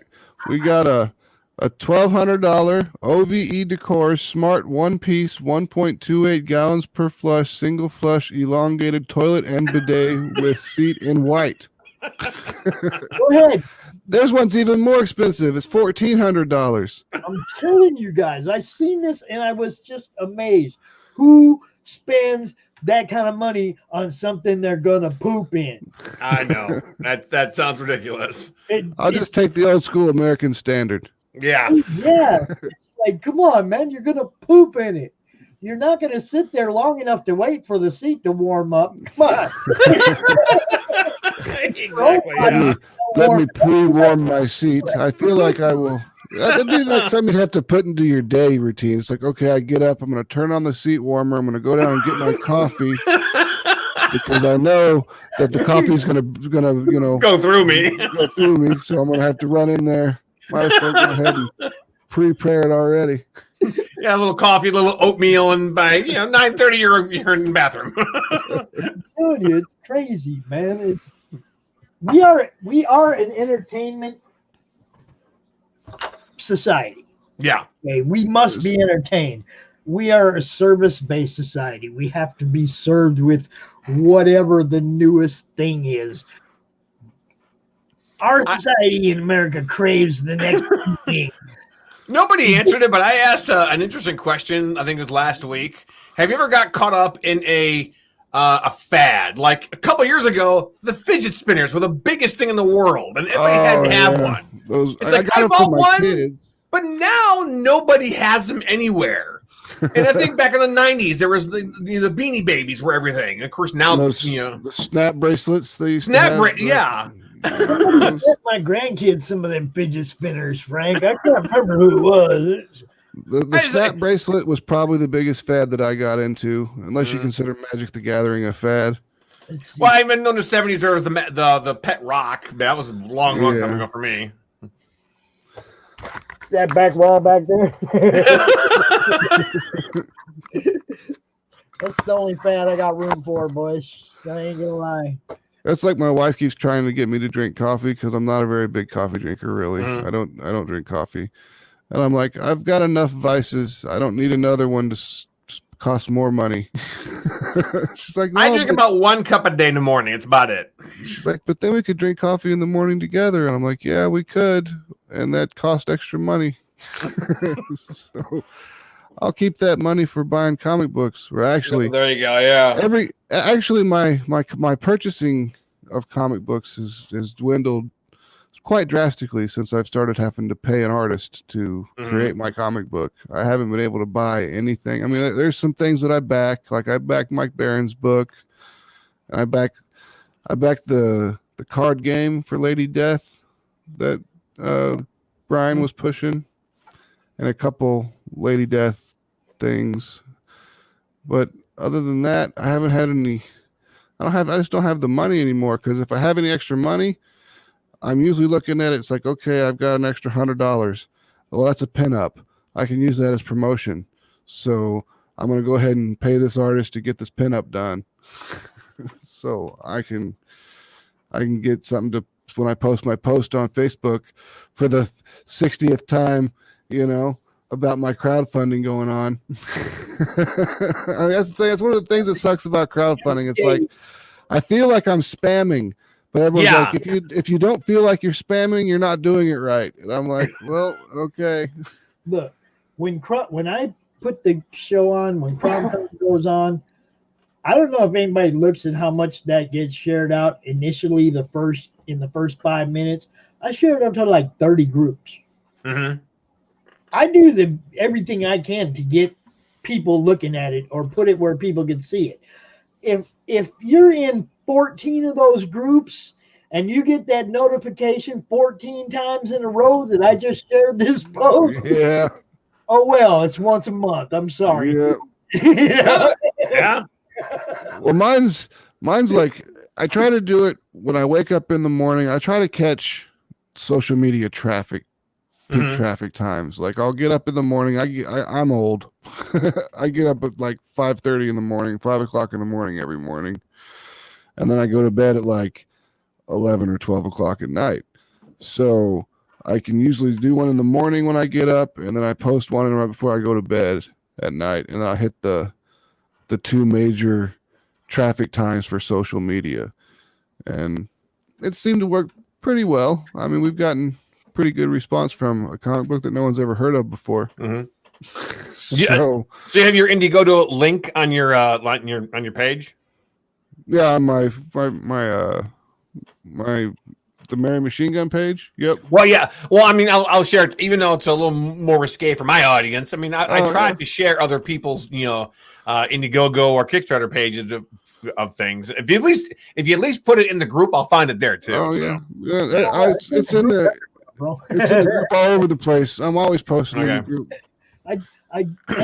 And this guy, this guy gets the banner thing too. Okay. Mm-hmm. I said, I'm looking for more banners. Max sent me 3 different banners. Yep. For his books. For his books. Okay. I think banners for like the next CromCon or something. No, for the group, Okay. The banners I put over, like Florida Man banners up today. It says Comic Related Madness, but it's got the Florida Man. Okay. I put a different one up every day. Okay. If you send me a banner for your book, that also represents the Comic Related Madness, then it goes in the rotation and it gets, placed up on the group banner above the group for a day. Yeah, which I like. I thought that was a cool idea. You're like, I need more banners. I'm like, didn't realize you did that. So then I had my artist make one, and I made a couple, and then I sent them all over to you. I was like, choose whichever one you want to use. Doesn't matter. I'll make a couple for you then. All right. Yeah, you do. That's what I'm saying, Frank. It's like, and that's what I mean. Max he figured out right away. He's like, yeah, and he sent me 3, so I have a choice of which I want to put up for him. I don't have to put the same one up every time, And also, like, if you send me a few, then on your day, I can show all 3 of them during your day. Yeah, throughout the day. I mean, or whatever. I mean, we've got 12 days left in our Indiegogo. Yeah, and the whole thing is the more that I have, the more banners I have, the more I'll switch them, and the more people will see them. Gotcha. Do they all have to say comic related madness somewhere on the banner? Yeah. Okay. Yep. Or Hail Crom. The hashtag Hail Crom, that works too. You know. And you know how I spell it. Capital C, capital R, O M, or O capital M, you know. Mhm. Capitals except for the O. The O's a little one. But Little O. Crom, you know, or comic related madness on the banner. Just so the group's represented too, so people know. They pull up my group and they're like, why has it got a comic up? You know. Yeah. Like, Yeah, I mean, if you go to the group right now, I don't know who's up there right now. I don't remember. I don't remember. I have to go look. Who's up there right now? I thought it was Monday Madness something. Oh, it's Florida Man today. Yep, Florida Man. Comic related man is Florida Man. And we had Mike Barron on too, so that worked out great. Perfect. All right. I like how you did that. Well, I didn't know if Mike was going to make it out tonight or not, and then he sent me a message when we were coming out, and he's like, "Man, I think I'm going to sleep." So I just sent him the link anyway. Like, going to sleep right now? Come on. You got 20 minutes of your day you can give him through the madness. Now, Mike's been awesome. I think he's been in every CromCon. I think he's the only person that's been in every CromCon, and I mean, he's always there for anything. I missed one. Hmm? I missed one CromCon. I think it was June or July. Yep. Yeah, I didn't join the group until August or July. I don't remember. One of my friends sent me a invite to it, and I was like, all right. He goes, if you're tired of all the bullshit drama with all the Comicsgate crap on Twitter, go here. And I was like, all right, sweet. And that's not saying that I have a thing against Comicsgate. I don't care. I just I don't care either. I tag Comicsgate in my posts on Twitter and everything because, you know, I do agree with them that comics need to be more about they say comics has to be about the customer and everything, and I'm like, really? You just need to write towards your audience. I mean, that's one of the first things that they ever teach you when you're writing, or you take an English class or any type of know your audience class, is know your audience. Yeah. Know who you're writing for. Now I'm going to take a creator's line that a fan uses and throw this at you guys because you create. And this person also created, and his name's Neil Peart, and you know who he is. And he said, "It was for me, not you, that I came to write this song." Remember that. Yep. Do it for you. Make yourselves happy, and your audience will. That and if you're doing what you want to do and what makes you happy and what you enjoy doing, like I enjoy writing Mary. I mean, I banged out the script for the first one. It was like a fit of manic. For the entertainment, but don't do it for the fans. Do it for do it for yourself so you enjoy what you're doing. And if other people like it, fantastic. See, there it is, right there. The original intent when I wrote Tercona was back, like I said, 4 or 5 years ago when I first wrote the first book, was there wasn't much on TV, cartoon-wise, that my daughter could watch that was like Avatar: The Last Airbender, The Legend of Korra. It's like, you know, a cartoon with some meaning to it, some depth to it. You know, there's like SpongeBob SquarePants was on. It's like, hey, that's kind of funny, but, you know, there's nothing with really depth to it. So that's why I'm ready. That's the biggest thing I did is okay. Yeah, I'm going to make this story or this character and characters around them, you know, with some gravitas to it. Exactly. Yeah. Even though it's made for kids and teens, you know, it's still. I mean, you don't have to treat your audience like children, even though they are children. I mean, they can take certain amounts of of pressure that you can push. I don't know how do you determine what's going too far when you're doing Tercona? I mean, well, you know, you have like a set of rules. Like, I mean, when we were doing Mary, I was like, okay, no full frontal, Mary's never nude, Mm-hmm. and or even implied nude, and then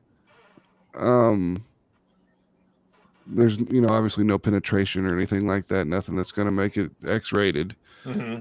But I mean, I was aiming for a 16 to 42 type of demographic. Mm-hmm. Usually it's 18 to 40 or whatever, but from what demographics that Facebook was giving me was about what I was trying to push towards, is older teenagers and older people that liked things like Vampirella and those old Chaos comics. And so when we did ours, we were like, okay, so these are the rules that we're going to put in place. So how do you know where to pull it back? To me, I was thinking when I wrote my first books, I had to figure out who the audience was. And with novels, it's like I think like 8 to 12, and then 13 is like young adult, that kind of thing. Yeah.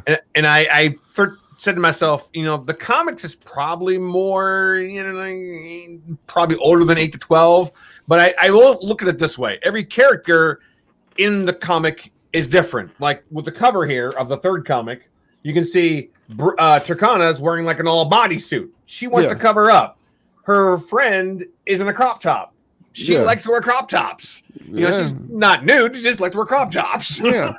And that's the way she is. And then there's other people that like to wear different. Like this one girl I was talking about with May and the pink thing. She's more of a 60s type of meditation vegetarian type of girl, and it's a hippie type of exactly.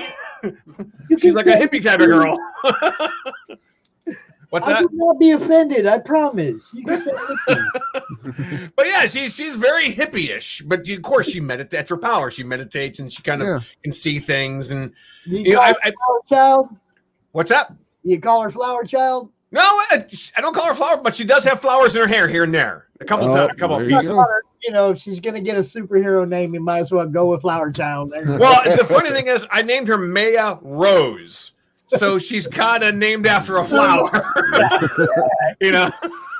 So with her, she can only like remote view, or can she interact?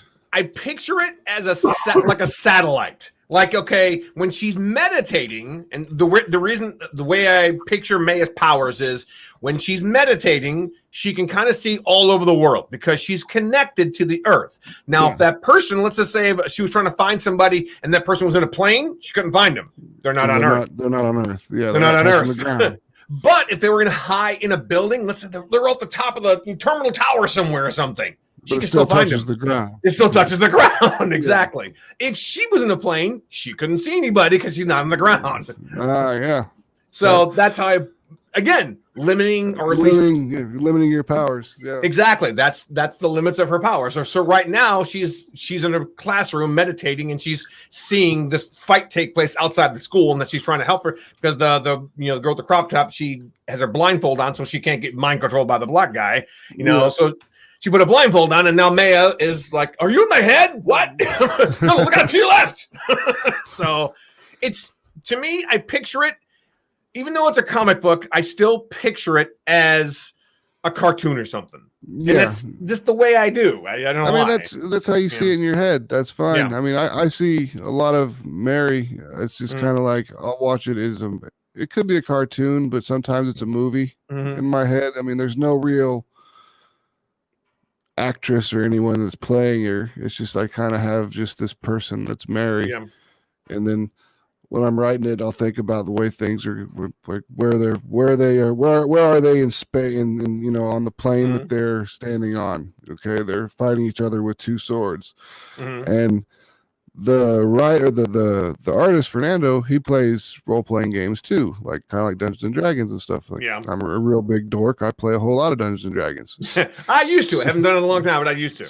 So I can do it where I create little maps like I used to do for combat in Dungeons and Dragons, and I'd be like, okay, in this panel, here's where everyone is located. In this panel, here's where everyone is located. In this panel, these two people are fighting and they're located here. This is where the explosion happened. This is where this happened. and I can kind of give them that layout of everything, and I think that really kind of helps get everything connected. And then the Brazilians have this saying called "Tamo junto," which means "of the same mind" or "I'm with you" or something like that. And we are just dead on it half the time. It's like every time he's like, "I'm thinking about this," and I was like, "I was just getting ready to say that." So, I mean, that's what I said earlier. There's usually some sort of antagonistic relationship between the writer and the artist, but with me and Fernando, we got it. We're just dead on 100%. I'm not going to say 100%. 99% of the time, we're exactly we're exactly on the same page with what we want and how it should go. So, just out of curiosity, how did you sell your comic to? You said you sold it to the Philippines or something? No, in Brazil. Okay. Fernando knows Alzir Alves. He went to one of his classes, and all those famous Brazilian comic artist guys, him, Ed Benes, all those dudes, they all hang out together and chat with each other. And Fernando was in one of Alzir's classes, and then Alzir's like, "Hey, you should probably talk to these people." So he went over and gave him a call, talked to them, and they're like, he's like, send him our packet, our 7-page, because we were going to do it that way. As I said before, that's how we were going to, try to get a distribution. So we sent it over to them, and they loved it. And then it's been such a just problem after problem after problem, but I can't really get too angry because one time we were supposed to have a meeting, but a tornado hit, so their internet was out. Okay. And then the next time we were supposed to have a meeting, the lady ended up with COVID.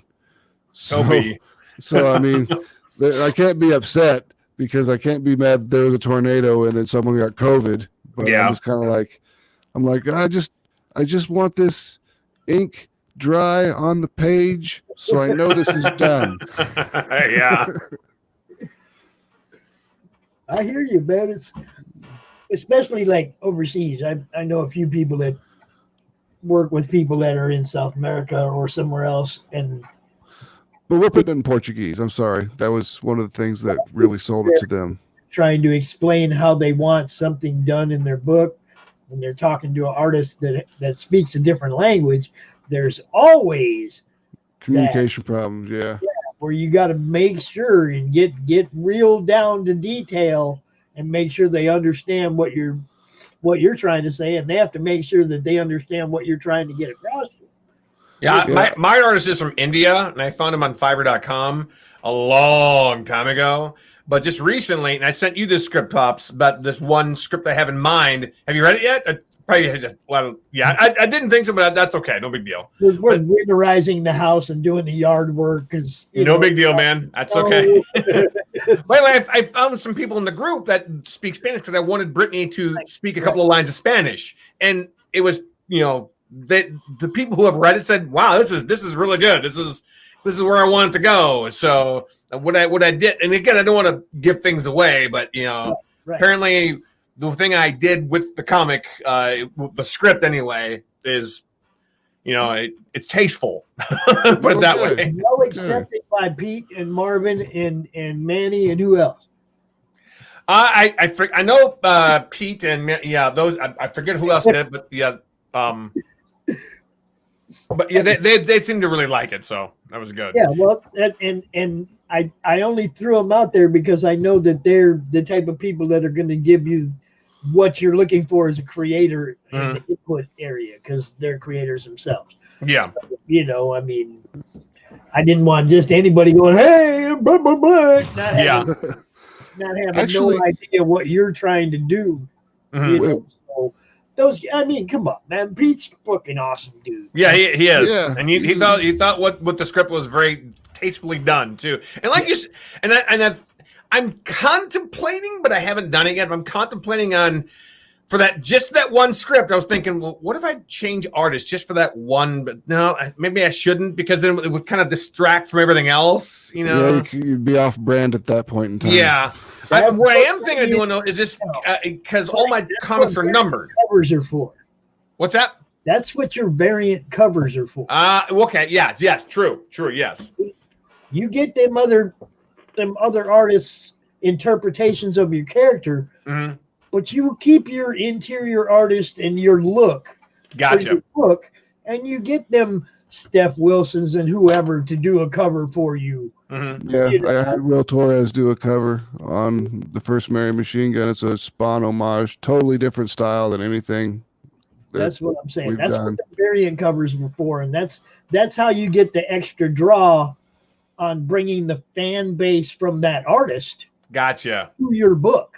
Okay. If you hire somebody, you throw a little, you just like Max was saying earlier, you got the extra $100. What am I going to do? I'm going to throw it at an artist and get something else cool. Yeah. Okay. I see what you're saying. I see what you're saying. You see, as you can tell, as I was trying to tell you, though, all of them are numbered 1, 2, 3, and I'm working number 4, probably number 5 coming in later. I'm thinking with that special when I was talking about not numbering it. It's kind of like, remember in the 80s? It's like a one shot, but it's still in the same world, still the same characters, just a one shot.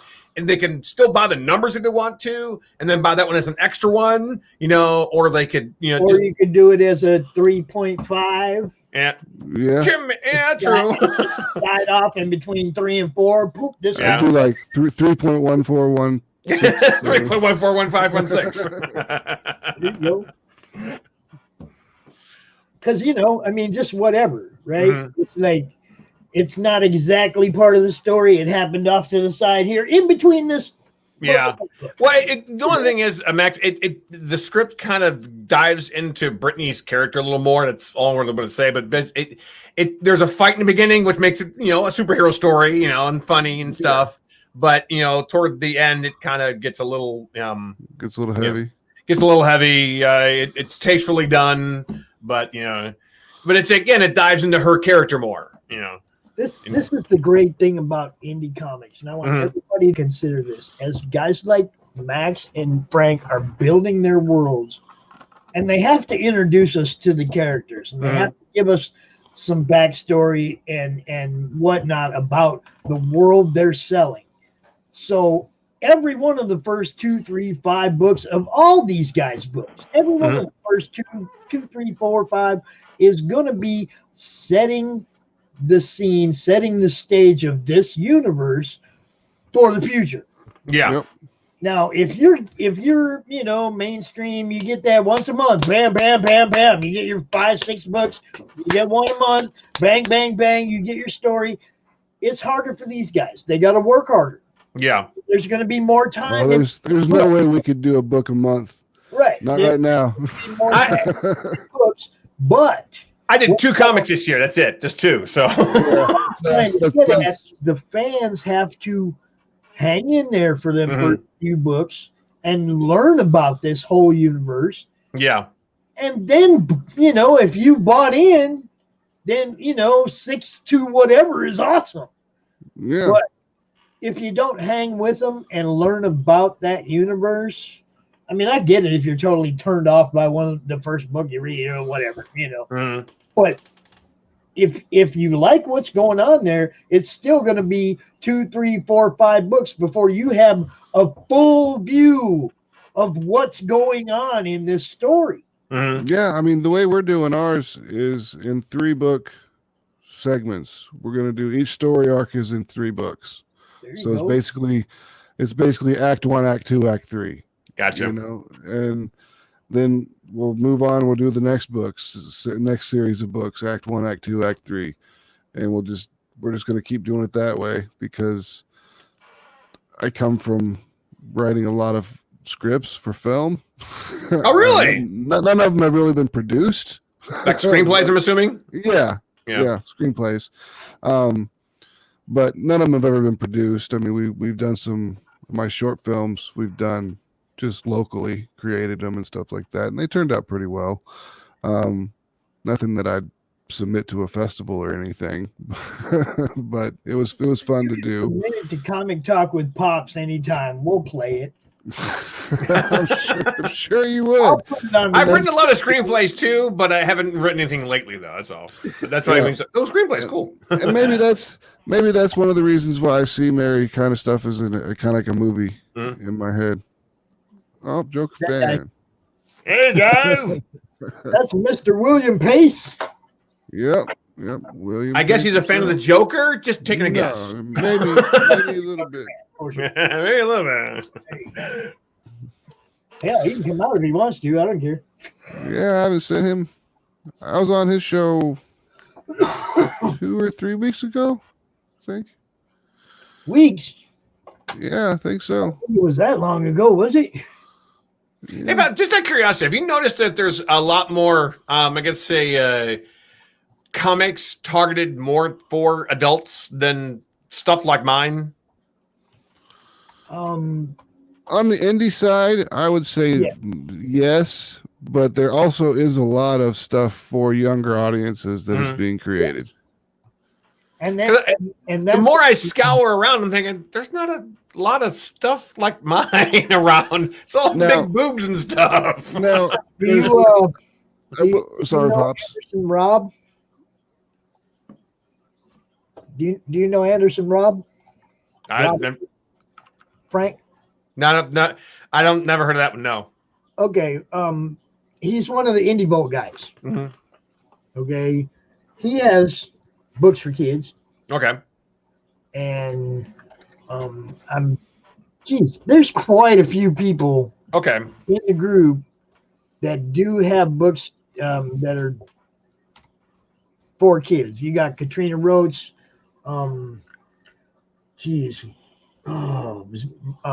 Zapata.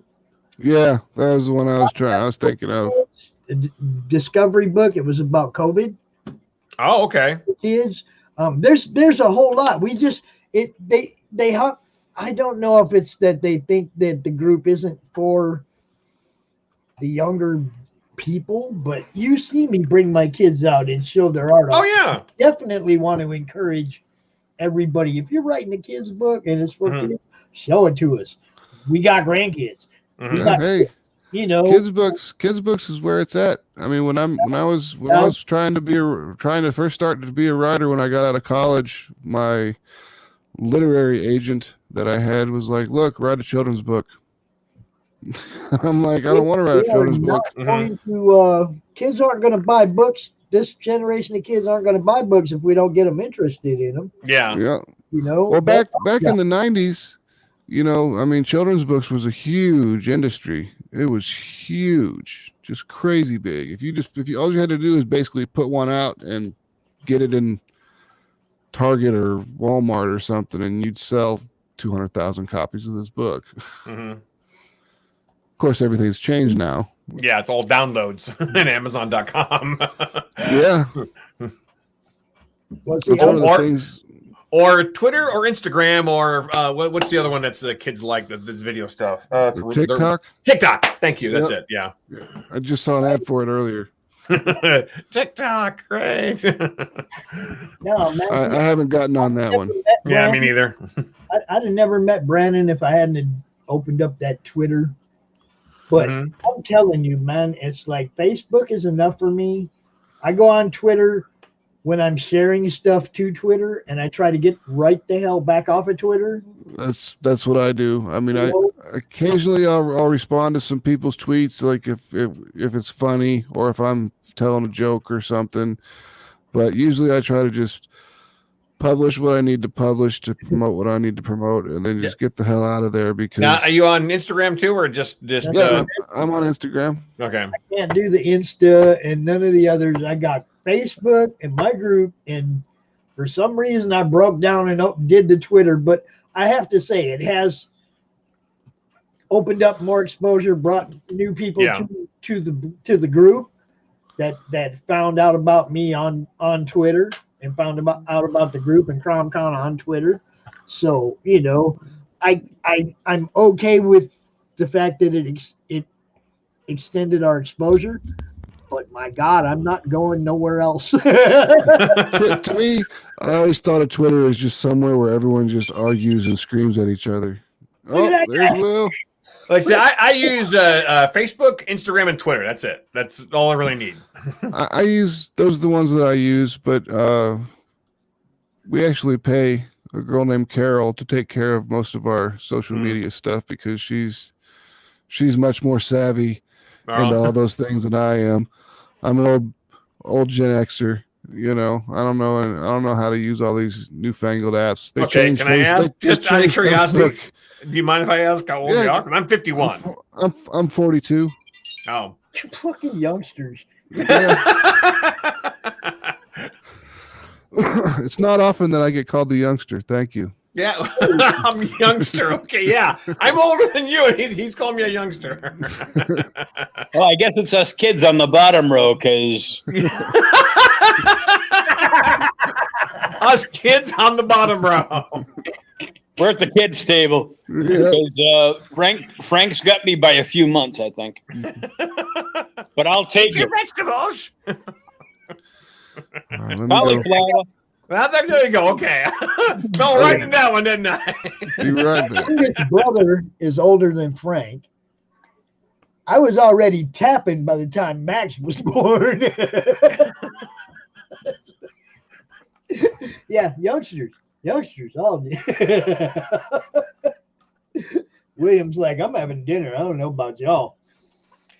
Yeah. It is. I think I'm about tapped out, but I'm trying to see how far I can go because I know if I help co-host you with CromCon, I'm going to see how much I can do here. So I think I'm going to call it quits about 10:30, which is about 15 minutes from now. You did. I had plenty of faith in you already. I knew you could handle a co-hosting guy. Yeah. It's just like with Pete and Phil. I knew I could leave for the weekend and that they'd handle the CromCon. Mm-hmm. I didn't have any worries about any of that. It's once you start at noon, once that thing kicks off, it's hard to walk away. Yeah. Okay. You want to participate. Oh yeah, of course, yeah. Like we were doing all here. So I want to talk about the different things and the people's comics and stuff. Yeah. The cool thing about that is, okay, of course, there it is. CromCon. It's basically whatever the guest, whatever they're signing. They can do whatever they want. You know that. Yeah. Come out and you can have me there for a Q&A, or they can have you there for Q&A, or Pete there for Q&A. Whoever they want to host their segment, or nobody if they don't want anybody out there. If they want to bring their team out there for an hour and not have no host, it's always been about the guest segment. It's gotcha. So when it comes to hosting it, it's like sometimes the guests give me that break, and gotcha. I mean, I don't need a co-host. Like sometimes they're like, "I got this. You can go ahead and do your thing." I mean, because they understand. I've been sitting here for 4 hours. Mm-hmm. I gotta pee. Exactly. Yeah, I gotta pee. There's been times when somebody's come out as a guest and they'll be like, "Hey, Pops, why don't you go get something to eat? I can handle this." And they do their segment, and they give me that break, And then I think that's how I ended up with Pete as a co-host. Actually, I think one time he was out there and he just told me, he's like, "Go ahead and go. I got this." And I was sweet, because it was like Sunday. It was like Sunday afternoon or something. And I was like, "Yeah, I need a break, man, really bad." Yeah, well, like I said before, that's the good idea. Like I said, some people can take over the new themselves. It's perfect, but yeah. When I was doing my radio days, I'd be on the air for like 4 hours. Now, granted, I'm talking between songs. But still, you're there for 4 or 5 hours talking on the radio. Yeah. I look at it like you play the long version of In-A-Gadda-Da-Vida. Yeah, exactly, yeah. CromCon is 5 segments. Pete does the first one on Friday. Mm-hmm. Then you got part 1, part 2 on Saturday, and part 1, part 2 on Sunday. Mm-hmm. Okay, now, at any time, if somebody wants to host one of those segments and me be their co-host, if I could turn this into Joker fan, he's got a segment. Frank's got a segment. I got a segment. Pete's got a segment. Phil or maybe Christy or somebody gets that 5th segment. No, I don't get one. Have 5 different hosts. or I want different one hosts too. every time. Max, you get one when you write a real screenplay, okay? I've written them. But There's inside nothing's those ever happened. segments, you also have your opening and closing. Like, we always have an opening panel and a closing panel. Okay. So if you have like Saturday part 1, you get the opening segment of CromCon. Mm-hmm. You got the opening segment of CromCon. That's all you. If you have the closing segment on Saturday, you got to come out with that panel at the end. You got to have somebody coming out with a panel at the end that's a good show, because we want to keep people engaged for as long as we can. And the panels at the end always bring, you get 6-7 different people out there talking, and you bring more fans to see what they're saying, Gotcha. Okay, so then Sunday, same thing. Whoever has the first segment gets that opening show, the kickoff on Sunday, and whoever has the second segment gets to kill the con. Mm-hmm. So, it's like So that's not a very enviable space to be in. Each of the segments has a highlight that you got to build off of, or slam the nail in the coffin at the end. Yeah. I don't want that one. I like closing them out, man. That's awesome when you get out. Oh, yeah, that's what I call the headliner. The headliner, huh? Okay, there you go. You always want to be the band before the headliner. Like the first one, the closer was Polito. Yeah, was the last guy on Sunday, and he put the nail in the coffin at the end of the show. Mm-hmm. And we've tried to in build the coffin. Yeah, I see what you did there. We've tried to build every con the same way, with something big at the end to get people to want to come back and watch again next month. Gotcha. So those 4 segments, I mean, anybody wants to host one of those segments this coming con or every con or whatever. I mean, all that's wide open. This ain't no, I mean, nobody's getting paid. It's all volunteer work, and all the volunteers that want to help me do this, you're more than welcome to jump in and help me freaking do this. It's a lot. I mean, it's a lot of work. You ask Pete right now. Pete's like busting his ass wanting to do his own thing because he spent a lot of time doing my thing last month. Man, I can't believe he stayed on for 3 days in a row like he did. I think I would tap out. Dude, the first one in April, we did all day Friday, all day Saturday, and all day Sunday. Wow. And then we did a Monday show at the end of it, like a Monday post wrap show. up thing. Dude, I didn't sleep the whole time. I was up doing the whole thing. I didn't have co-hosts. I think Demon Phil helped me a little bit in the beginning on the first con. He helped me a little bit, but I didn't have Phil for tech support. I didn't have 3-4 people volunteering to come in and give me a break. I did that whole 3 freaking days, dude. And I say, we ain't doing 3 days no more. Now, Pete does that little show Friday night, the kickoff show, but it's not a all day thing like I did that first time. Yeah, I won't do that again. I'm noticing it's starting at noon and ending at 6 now or something. Oh, no. That's just the first segment. Okay. You see, Facebook will cut you off at 8 hours. Now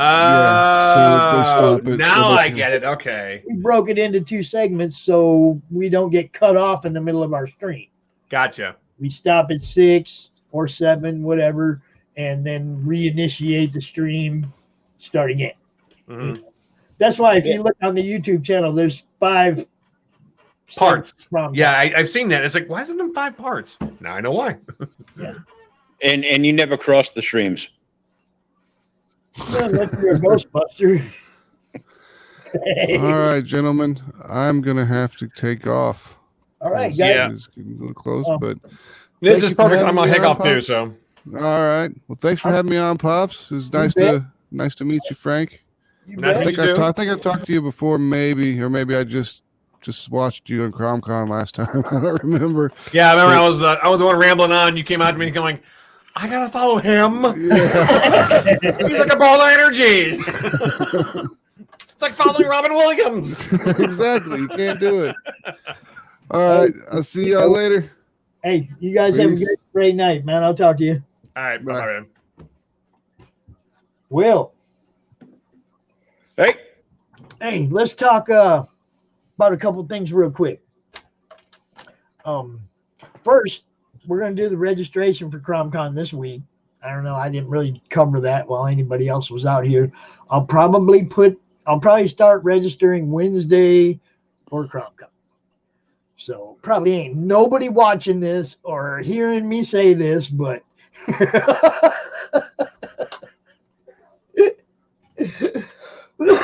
I'll probably start registration sometime this week. But I had a question for you.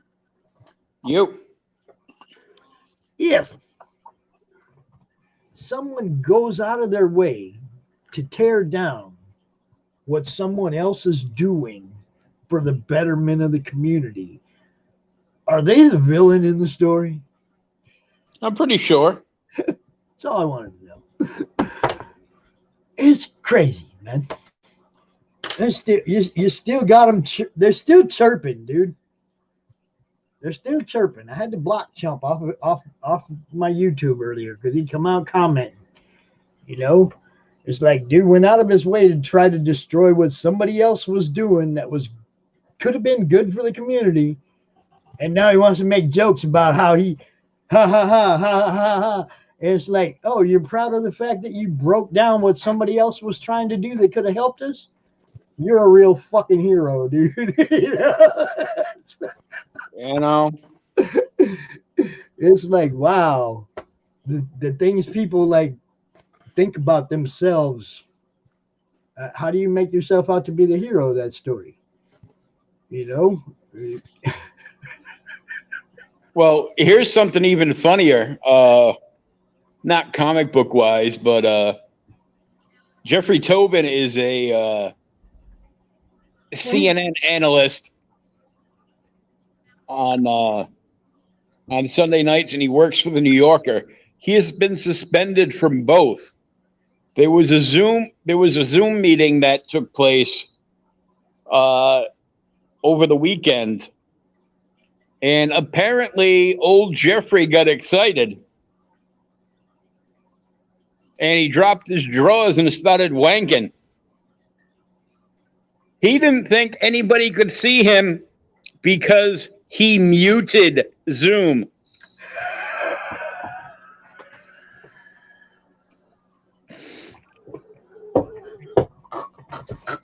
That's not how this works. That's not how any of this works. Wow. Sometimes it's not better to mute yourself.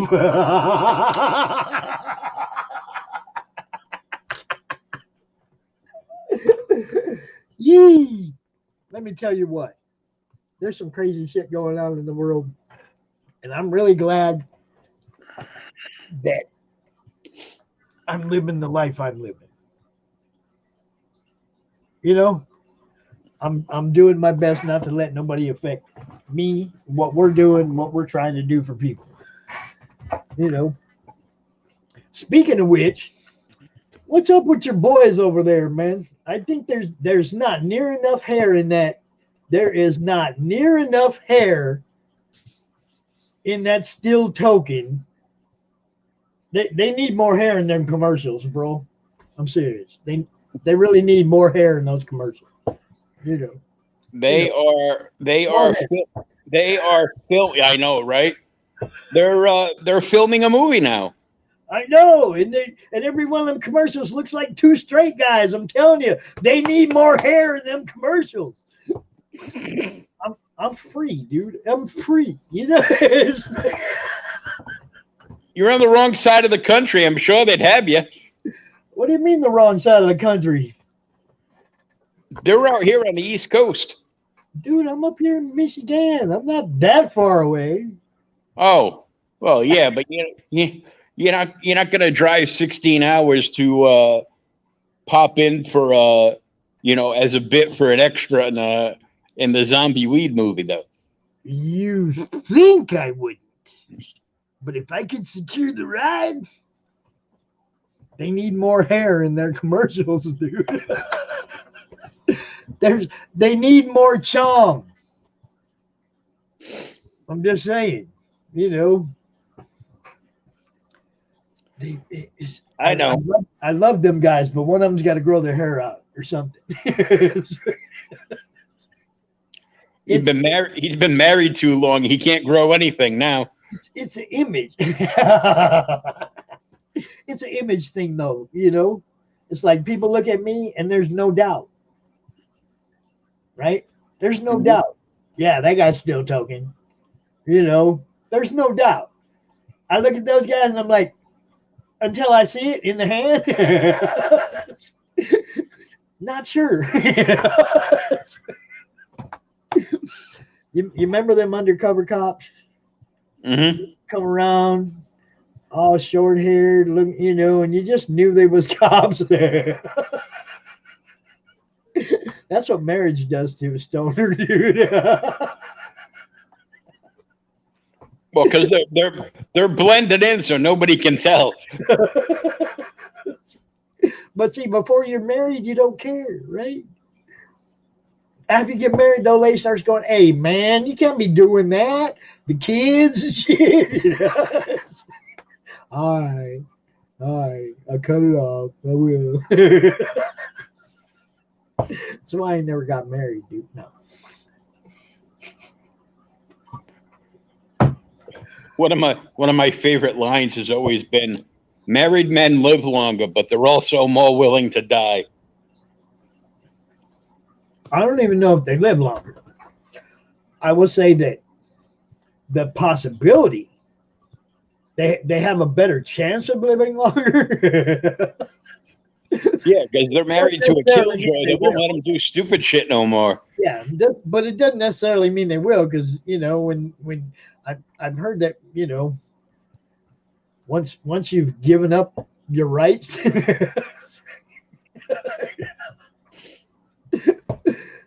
Well, they call them eunuchs. I don't know, something. I can't. I remember I one night when I was, you know, before I was crippled at the club, I used to, you know, drink coffee all night while I was DJing, and I went up to one of the bartenders, and there's a bunch of the girls that bartend there that I'm still friends with to this day. One of them actually started up, you know, passed around the hat and made all the strippers and, you know, all the other bar staff and everybody else all like threw in to, you know, get money to me to, you know, to help my daughter. Right. When I went out, they raised like a few grand. That's cool as hell. You know, so, you know, that was pretty awesome. But one of the bartenders that I still talk to on IG, Sherry, I go up to the bar and I go, "Yeah, can I get a coffee, hon?" And she's like, "Sure, how do you take it?" I go, "Well, I take my coffee like I take my women." And she's like, "Black?" And I go, "No, ground up and in the freezer."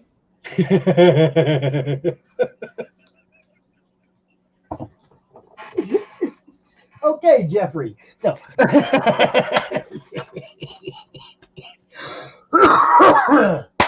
So, we got a special Comic-Con or Comic Talk with Pops on Saturday for the 1-year anniversary of comic-related madness.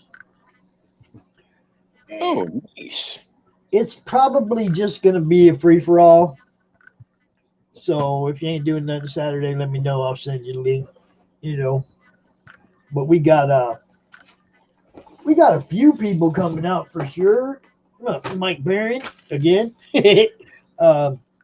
Nander Fox Schaefer, was that Raven Demon Hunter? Is that his book? Nope. His is Seasons. Seasons, yeah. Okay. Because, man, there's too many. I know that because I just got off an interview with him. All right, there you go.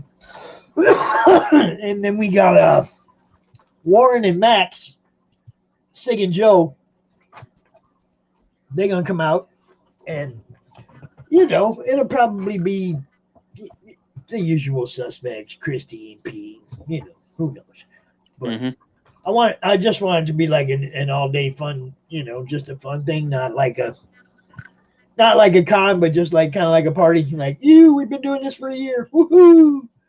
We went from nothing to 1,800 people, and like, so that averages out to like 5 a day or something. That's not bad, Yeah, I had Nander tonight. Tomorrow afternoon at 1, I've got Andy Belanger for his Mother Trucker funded in 3 hours. Not bad. Then at 4 o'clock tomorrow, so back to back I'm on. I got Andy at 1, and then at 4 I got Ryland Grant. All right. Wednesday night at 9 I have OK Boomer, where Thomas and I are going through and we're doing Alien Worlds #4 from PC Comics, the Dave Stevens cover there. I think Christy was just on with Ryland earlier tonight. Oh yeah, he was over with Kevin at 1-2 Comic Talk, or where was he? Pop Culture HQ. They were giving away shit and everything. Yeah, all right. Yeah, because Christy said she was on with him earlier. Yeah, because they did that's the site that did the Bob Layton Demon in a Bottle homage cover for Banjax #1. Right. I tried to buy one, but there was something screwy with the site. It wasn't letting my card go through, and now I'm completely broke because I kept going on my comic book shopping network every night and buying books every night. Next thing I know, I had like $250 in my account, and then it's all gone. And I'm like, fuck. I'll tell you what, what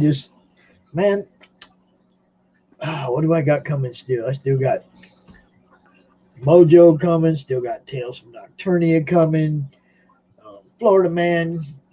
I still get, like 5 or 6 books in that back that I'm still waiting on.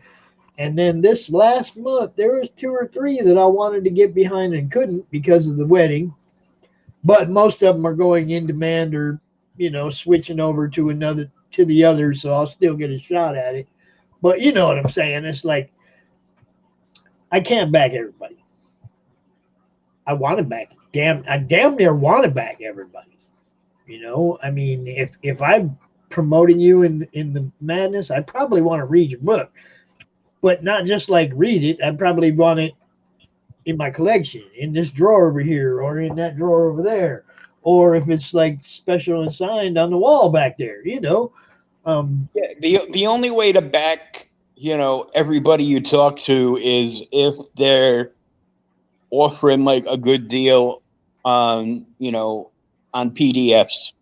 Well, that's what I'm saying. I'm not a digital guy. I got to have it in my hand. But yeah, I'm not a digital guy either, but I got a lot of digital stuff. One from, doing, everything with Outright Geekery. Yeah. Everything comes like watermarked and everything. And I'm like, yeah, well, why do I want to collect that now? I've already read it. I know what it is, and I can read it anytime because I save all the digital copies. See, but what happens when your internet goes off? Oh, no, I don't need the internet on because they're all downloaded on my computer. Okay, what happens when your power goes out? I go the fuck to sleep. You know what I do? I light a candle and pull a book out, book and read it. Oh, I got plenty of books all over here. See, there you go. Yeah, I'm just like collecting. It'd be different if I just wanted it to read. Then it being the computer would be fine. But yeah, well, I want I want it on the wall. Yeah. I want to be able to show people when they come over, look what I got. Well, it's just like Walking Dead. I like the show up to a certain point, and you know, I'd want to read the books because the books are always better than the show or the movie. But So I didn't. I had read the comic before I saw the show. I had read some of the, you know, volume 1 of the big thick thing that my buddy had. I had read that before I saw the show. It made me want to go watch the show. But then I quit reading the comic because I was watching the show. So the show ain't always good. Yeah, I never read the comic. I knew a bunch of stuff that happened in the comic because my buddy that owns my LCS, his wife and his son all read the comic. So they talk about it, and I'd be like, "Yeah, ooh, are you going to read that?" I go, "No." I go, "Not if you're going to tell me what happens in it. It's going to save me $3." I go, "I'm not really interested in collecting it, but I like supporting charities when I can." And Humble Bundle came through with all those small trades, you know, volume 1, 2, 3, 4, all the way up of like the entire run minus that last Negan book that he snuck out. And I got the entire series for $15 digitally. I'm like, yeah, that's what I said. If all you're interested in is just reading it, then digital is obviously the way to go because you can get a lot of them for free. mm-hmm. A lot of people would just, you know, they'll give you a PDF just because they want you to come back and look at book 2 or book 3 or whatever. And everybody who has already done book 1 and they're coming out with book 2 should always offer the free PDF of book 1 when you're trying to sell book 2. Mm-hmm. Well, So like I was talking to Nander tonight, and this is volume 2 of his book. Kid's only 23. This is already like his 3rd comic. I'm like, I felt so fucking old talking to him. That's okay though. That's okay though, because look, we need them guys, man. Oh yeah, You and know? each volume, because it's he puts out a hardcover. So each volume is actually 4 issues. So if you just want to check out like the first volume for $1, you can buy the first chapter of the first book. It's like the first 40 pages. Right. But if you go for the new volume that he's doing the Kickstarter for now, if you go to his website, which you can find in the comments on the show I did tonight, the Kickstarter link's in there, and under that is the link for his website. If you go to the link for his website, you can read like the first 40 or 50 pages of this new book. Nice. Which is cool because it's like, okay, so this hardcover is made up of 4, it's 120 pages, so it's made up of 4 comics, right? So he lets you read the first one for free. That's the same brainchild behind TKO.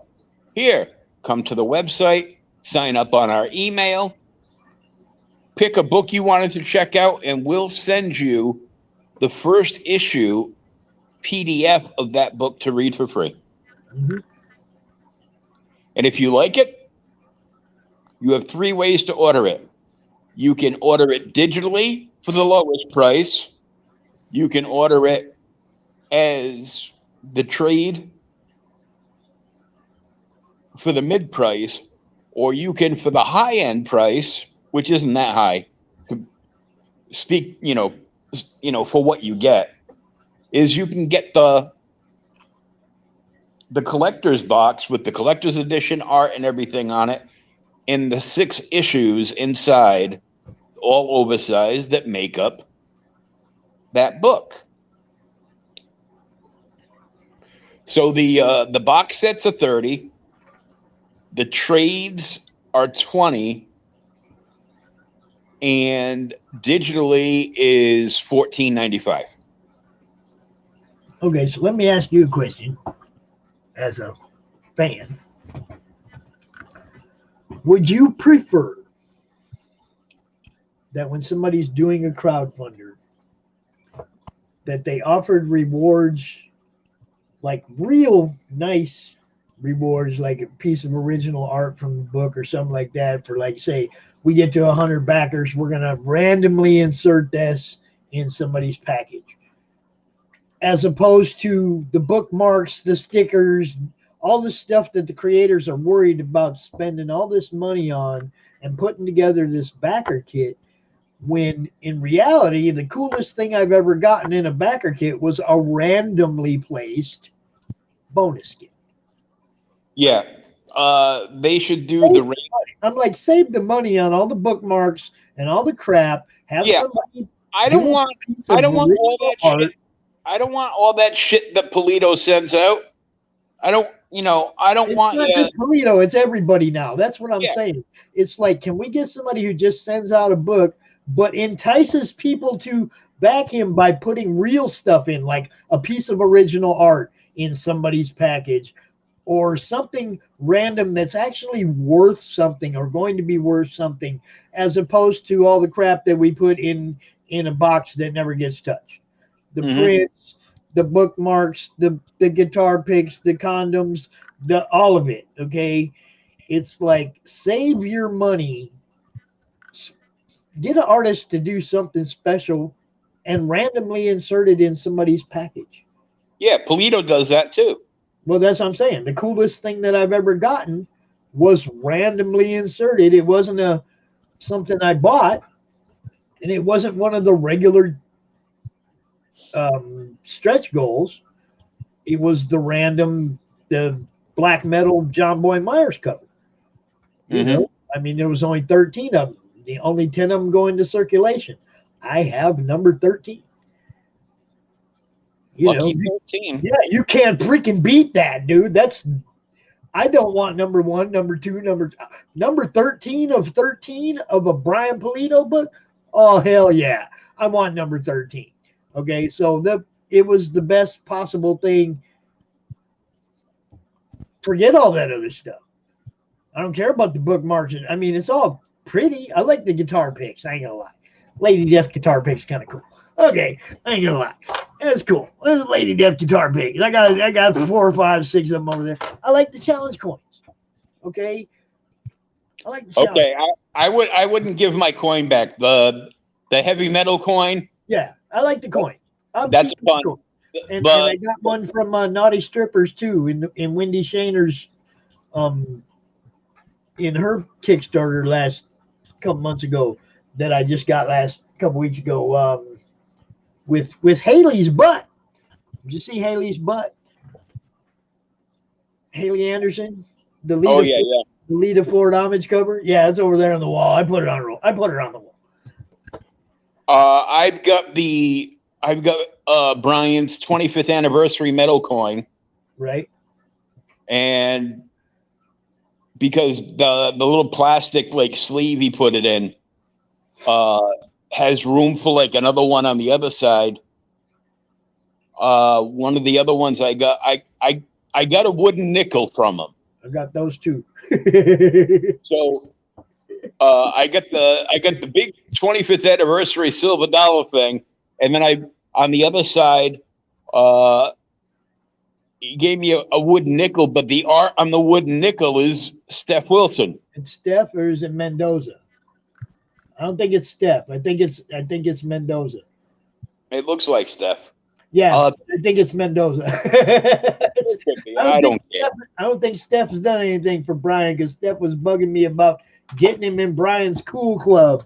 You know. Yeah, I think that's Dan Mendoza. Oh, probably. And then Yo-Yo did one. I got like 4 of them up there on the wall right there. I only got 2. I only bought And I had 2 coins. I had the regular coin and the 25th anniversary, but I think I gave the regular coin to Mac McBride because he didn't have one, and I had 2, and it's like I couldn't see not sharing the wealth on that. You know, I think the only Lady Death Kickstarter book I'm keeping is the Detective 27 homage. Yep. I got, and I got another one when I bought the Detective 1000. I bought all the covers that DC released from Clan McDowell. He had a McBastard special. If you bought all 10 covers off of him, so he could do his advanced orders.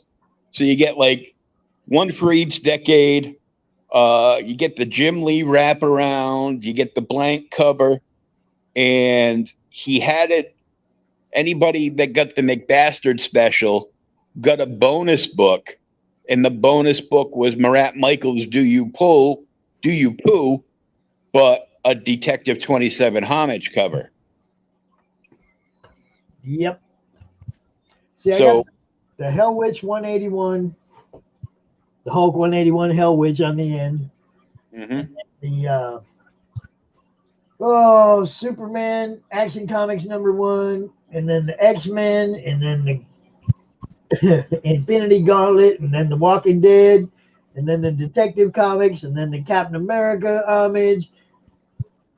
It's like, I like the homage covers. That whole top row is Lady Death homage covers. Yeah, I sold the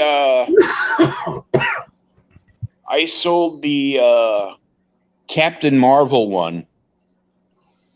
It wasn't the Kickstarter one. It was I think it was one that he was just selling at Comic-Con, like either last year or the year before. And it wasn't signed. But I bought it, and then I realized, I go, yeah, I don't really read these. I go, I'm blowing a nut on a homage cover that is cool to look at, but, I could just capture that image and, print it up on a piece of paper and put it, tape it to my wall. And save myself like, $14.95. $24.95. Yeah, whatever. So this is what I'm doing. I didn't even finish my schedule. Thursday I got Jonathan Hickman on again. I had him on for his Kickstarter last month, and now he's got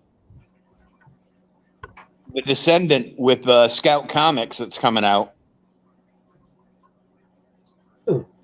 So I got him on Thursday, and we're going to talk about how he wrapped up with his last zombie one shot and how everything worked out with that, and then we're going to go and talk about the new book and a bunch of other stuff. And then Friday, I've got one of the guys that posted on the link that is doing the Slow Pokes comedy horror, where instead of Slow Pokes, Hmm? the What are you talking about? the monster in the book is friggin' sloths. Freaking sloths. Yeah, and I'm like, it is very comedic and hilarious. So Good. I think, William, I'm going to go ahead and call this a night because I have kids in the morning, school, all that crap that goes with early morning. And I got to get some gaming in before the night's over, before I go to bed. I started playing that Warframe game. I don't know how this one got by me when it came out, but it's pretty good. I'm having a pretty good time. I don't know. Yeah, I tried it. It's just, not my cup. Well, I've never been a shooter guy. I've never been a shoot 'em up game guy. I've always liked the swords and sorcery kind of RPG games. Like EverQuest. That was my thing. Yeah, I play Neverwinter. I've been playing that for like 4 or 5 years. I got that on my computer. I played that a bit, but it seemed like with that one I didn't have any friends that played it, and I got bored. It's like my son didn't play it. I didn't know anybody that played it. So after a while, it got repetitive. It got boring. I didn't have nothing, no way to bounce shit off of. What should we go do? Whatever. Warframe, I started playing. My son started playing. So right away, we're like comparing notes. Hey, do you know about this? Hey, check this out. Because he's one of them people that goes on the internet and researches. And I'm one of them people that goes out and plays and finds out the hard way. Mm-hmm. And then we compare notes. I'll be like, "Hey, man, what did they say on the internet about beating this boss?" And he'll be like, "Oh, they said do this and this and this." And I'll be like, "No, screw that. Do this." I tried there, yeah, it didn't work. I tried to do it that way. It didn't work, son, but this worked. Because I just go out and do it. I go out and figure it out the hard way. Like I said, actually playing the games and encountering the bosses and fighting them and trying to figure out how to beat them without running over to the internet and seeing how the exact way to whoop this guy is. Why bother playing if you're just gonna do what somebody else did? Yeah, that's like back in the 90s. Mom, can I have this $60 game? Oh, plus you have to buy me this $50 walkthrough guide so I can get through everything. Yeah. Nope, I don't do it. I just go out and play. Mm-hmm. But I've always been that way. So, when people are like, "Man, this game didn't come with no book." Exactly. When I first started playing EverQuest, it was like beta still, right? And then we started playing it. They launched the game regular, and we all played. Then they started like making it easier on the noobs. Like, oh, you can just go get your corpse at the graveyard now. You don't have to go out there under the dragon's feet and try to get your damn corpse back. You had to get a whole guild to go in there and fight the dragon so you could run in there and grab your corpse when the dragon wasn't looking. It was like there was no easy nothing in the beginning. It was all hard. And then they just started making it easier and easier. Oh, noobs get all this killer gear right from the start. No, I had to work my ass off to get all that cool gear, man. And then, they just give, initiate pack. They just giving it. I didn't get nothing given to me. I had to work for it. Hours. And it's like, oh, I got so disgusted. Pay to play games. Nope. Cannot stand them. You go out there and you have to play it and earn it. You don't just get to buy it. The game has to for me to play it, the game either has to be free or under $10. I just mean all the buying of gear, like using cash money out here to buy stuff in the game to make your character better. I don't go for that. All I do in Neverwinter is I don't like buy gear per se, but I buy I buy VIP so I don't have to be at a campfire to click on my right my bonus thing for the worship, and it gives me a key every day to open up a chest. But see, I'm like, when we started playing video games, it wasn't because we wanted to buy our way through the video game. Nope, it's because we wanted to play a game and leave the real world behind for an hour or so. Yeah, it wasn't because I wanted to like buy my way through it. I want it to be hard. I want it to last for a while. I just paid $60 on this expansion. I don't want to go through it in 3 hours. You know, I mean, I don't get the people that play that way. Like they go research it and they know everything and where every chest is and no, dude. Go in the zone by yourself, leave your phone behind, and go play the game. You know, have some fun. I never got it. As soon as they started offering money or offering you to have your character be better because you paid money as opposed to grinded and worked to get that character up there, you know, it's like that's where the accomplishment comes from. All those trophies that they show you on your PS4, if you paid for your goods on your character, them trophies don't mean shit. You know? You go out there and work for those, then they mean something, you know. And with that, I'm getting out of here. It's 11 o'clock. 3-hour show. Thanks for coming out, William. Appreciate you, brother. It's one thing I'm going to say on my way out. If you go out of your way to tear down what someone else is doing, you're the villain in this story. All right. And I don't care who it is and what they're doing. If you're tearing them down, you're not the good guy. And with that, William, thanks so much. Comic related madness, Monday Madness. We'll do some registration for CromCon this week. We'll be posting about it. We'll let everybody know. Y'all have a good night. Peace.